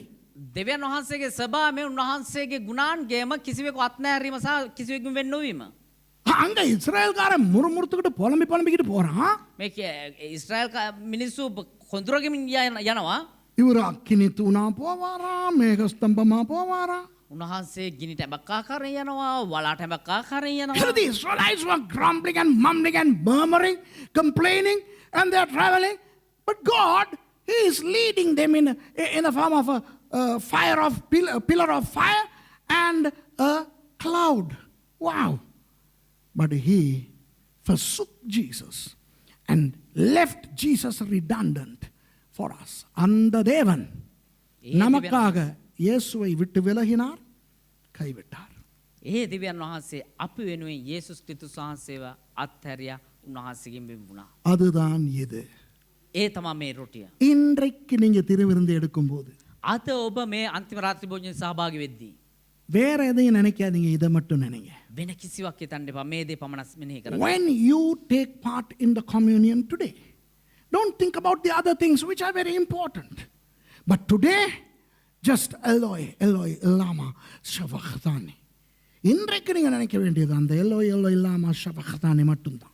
අද ඔබ මෙනෙහි කරගත් යුත්තේ ඒලෝ එලාමා සබක්තානි කියන ওই දේ පමණයි. எனக்காக මා වෙනුවෙන් வெளிச்சம் ආලෝකය இருட்டுல தொங்குது. අන්ධකාරයේ එල්ලුණා. For me, the light was hanging in darkness. Rise up to your feet, please. தயவு செய்து எழும்பிருங்க. කරුණාකර නැගී සිටින්න. பாஸ்டர் ராஜா முன்னால வாங்க. பாஸ்டர் முனசிங்க முன்னால வாங்க. பாஸ்டர் துஷார முன்னால வாங்க. பாஸ்டர் மகேஷ் கீழே இறங்க. வேற யாரு? ஓகே. Thank you, Jesus. இப்போ இதுல நல்ல செய்தி என்னவென்றால் යහපත් වූ දේ මොකක්ද කියනවා නම් the good news is our story of the cross does not end with the bread. சிலுவையின் கதை அப்பத்தோடு முடியவில்லை. ඒ කුරුසේ කතාව රොටියත් සමග අවසන් වුණේ නැහැ. திராட்சரசமும் இருக்கிறது. ඒකට මිදියුෂක් තිබෙනවා. The wine is there and the wine is the symbol of joy, victory and resurrection. இந்த திராட்சரசம் என்பது உயிர் தெழுதல், ඒ මිදියුෂ කියන්නේ නැවත නැගිටීම, வெற்றி. ජයග්‍රහණය. இங்க ஒரு ஜோக் தெரியுமா உங்களுக்கு? මොකක්ද දන්නවද විහිළුව? Do you know a nice little joke? There was one other time when Jesus used the same expression. My God. இயேசு ஆனவர் යේසුස් වහන්සේ என் தேவன் என்று சொன்ன இன்னும் ஒரே ஒரு சந்தர்ப்பம் இருக்கு. මගේ දෙවියනේ කියලා කියවව තවත් மகே தேவியான் මගේ දෙවියන් කියලා කියවව තවත් අවස්ථාවක් තියෙනවා. இப்போ இயேசு ஆனவர் என்றைக்குமே பிதாவை பார்த்து என் தேவனே என்று கூப்பிட்டது கிடையாது. උන්වහන්සේ කවදාවත් පියාණන් වහන්සේ දිහා බලලා මගේ දෙවියන් කියලා කියපු අවස්ථාවක් செக் பண்ணி பாருங்க பைபிள்ல. Now you can check in your Bibles that Jesus never addressed the Father as my God except on 2 occasions. ரெண்டே ரெண்டு இடத்துல தான். අවස්ථා දෙකකදීම විතරයි. அதில் மொத இடம் தான் இப்போ நான் சொன்னது. ඒ පළවෙනි අවස්ථාව තමයි දැන් කිව්වා වූ අවස්ථාව. அதை விளக்கிட்டேன் தானே கொஞ்சம். අපිට තේරුණානේ ඒක. The first of which is what we talked about today. That I have explicated, say about 8 to 10% or 8-10 வீதம் தெரிஞ்சுது. இதுக்கு மேலே என்னைக்காவது நான் பேசணும், ஐயோ மாட்டேன் இவ்வளவு தான், இதுக்கு மேலே நான் பேசவே மாட்டேன். මීට පස්සේ මම කතා මීට වඩා මම කතා කරන්න මෙච්චරම තමයි. But that doesn't mean that I'm going to explain the remaining 90% at some other day. No, never. I don't want that. I told God, no. I don't want to preach this message, but then if you want, I don't know how much I'm going to do. I have done about 8 to 10%. Never again will I go any further. Okay? And the second and the last time he used the same expression is in John chapter 20 verse 17. இரண்டாவது தடவை யோவான் 20:17 அது இருக்கு. நீங்க பிறகு பாத்துக்கிறீங்க. දෙවනි වතාවට යොහාන් 20:17 වෙනි පදයේ මේක තියෙනවා. இவர் உயிரோட எழும்பிட்டார் தானே? උන්වහන්සේ පළවුන්ගේ නැගිට්ට නේද? மகதலேனா மரியாள் வருது. මග්දලේනා මරියා එනවා. You know, when Jesus rose again from the dead, Mary Magdalene comes to him. I don't know whether she tried to touch him. I don't know. Maybe she tried to hug him or whatever. I don't know. அந்த Magdalene மரியாள் இவரை தொட பார்த்துச்சா அல்லது கட்டி பிடிக்க பார்த்துச்சா எனக்கு தெரியல. මග්දලේනා මරියා උන්වහන්සේ ස්පර්ශ කරන්න ඇදුවාද මේ බදා ගන්නද දන්නේ නැහැ මම. இயேசு சொல்றாரு, යේසුස් වහන්සේ කියනවා என்ன தொடாத. මාව ස්පර්ශ කරන්න එපා. Jesus says, don't touch me. 3 times he uses the word my. 3 தடவை என்னுடைய என்று அவர் சொல்லுகிறார். උන්වහන්සේ 3 වතාවක් මගේ කියලා ප්‍රකාශ කරනවා. இவளுக்கு சொல்றாரு, මට කියනවා போய் என்னுடைய சகோதரர்களுக்கு சொல்லு நான் உயிரோட எழும்பிட்டேன்ட்டு. ගිහිල්ලා මගේ සහෝදරයන්ට කියන්න මම නැවත නැගිට්ටා කියලා. He says, go and tell my brethren that I am risen again. My brethren. Okay, that's the first my. முதலாவது என்னுடைய. පළමු වතාවට පාවිච්චි කරනවා මගේ කියලා. என்ன தொடாத, நான் இன்னும் பிதாவினிடத்துல ஏறி போகல. මාව ස්පර්ශ කරන්න මාව අල්ලන්න එපා. මම තාමත් පියාණන් වහන්සේ වෙතට ගියේ නැහැ. Don't touch me. I have not ascended to the Father yet. Now go and tell my brethren, போய் என்னுடைய சகோதரங்களுக்கு சொல்லுங்க. ගිහිල්ලා මගේ සහෝදරයන්ට කියන්න அப்படி நான் எழும்பிட்டேன்ட்டு. මේ මම ජීවමාන ඉන්නවා කියලා. Okay, that I have risen again. When he was addressing God, you know what he said? அந்த இடத்துல ஆண்டவரை பத்தி சொல்லும்போது என்ன தெரியுமா சொல்றாரு? ඒ ස්ථානේ දෙවියන් වහන්සේ ගැන කියනකොට உன்னுடைய தேவனிடத்துக்கும் என்னுடைய தேவனிடத்துக்கும் නුඹේ දිව්‍යන් වහන්සේටත් මගේ දිව්‍යන් වහන්සේටත් to your father and my father and to your God and my God I haven't gone yet. உன்னுடைய தேவனுக்கும் என்னுடைய தேவனுக்கும் உன்னுடைய பிதாவுக்கும் என்னுடைய பிதாவுக்கும் நான் இன்னும் போகல அப்படிங்கிறத சொன்னார்.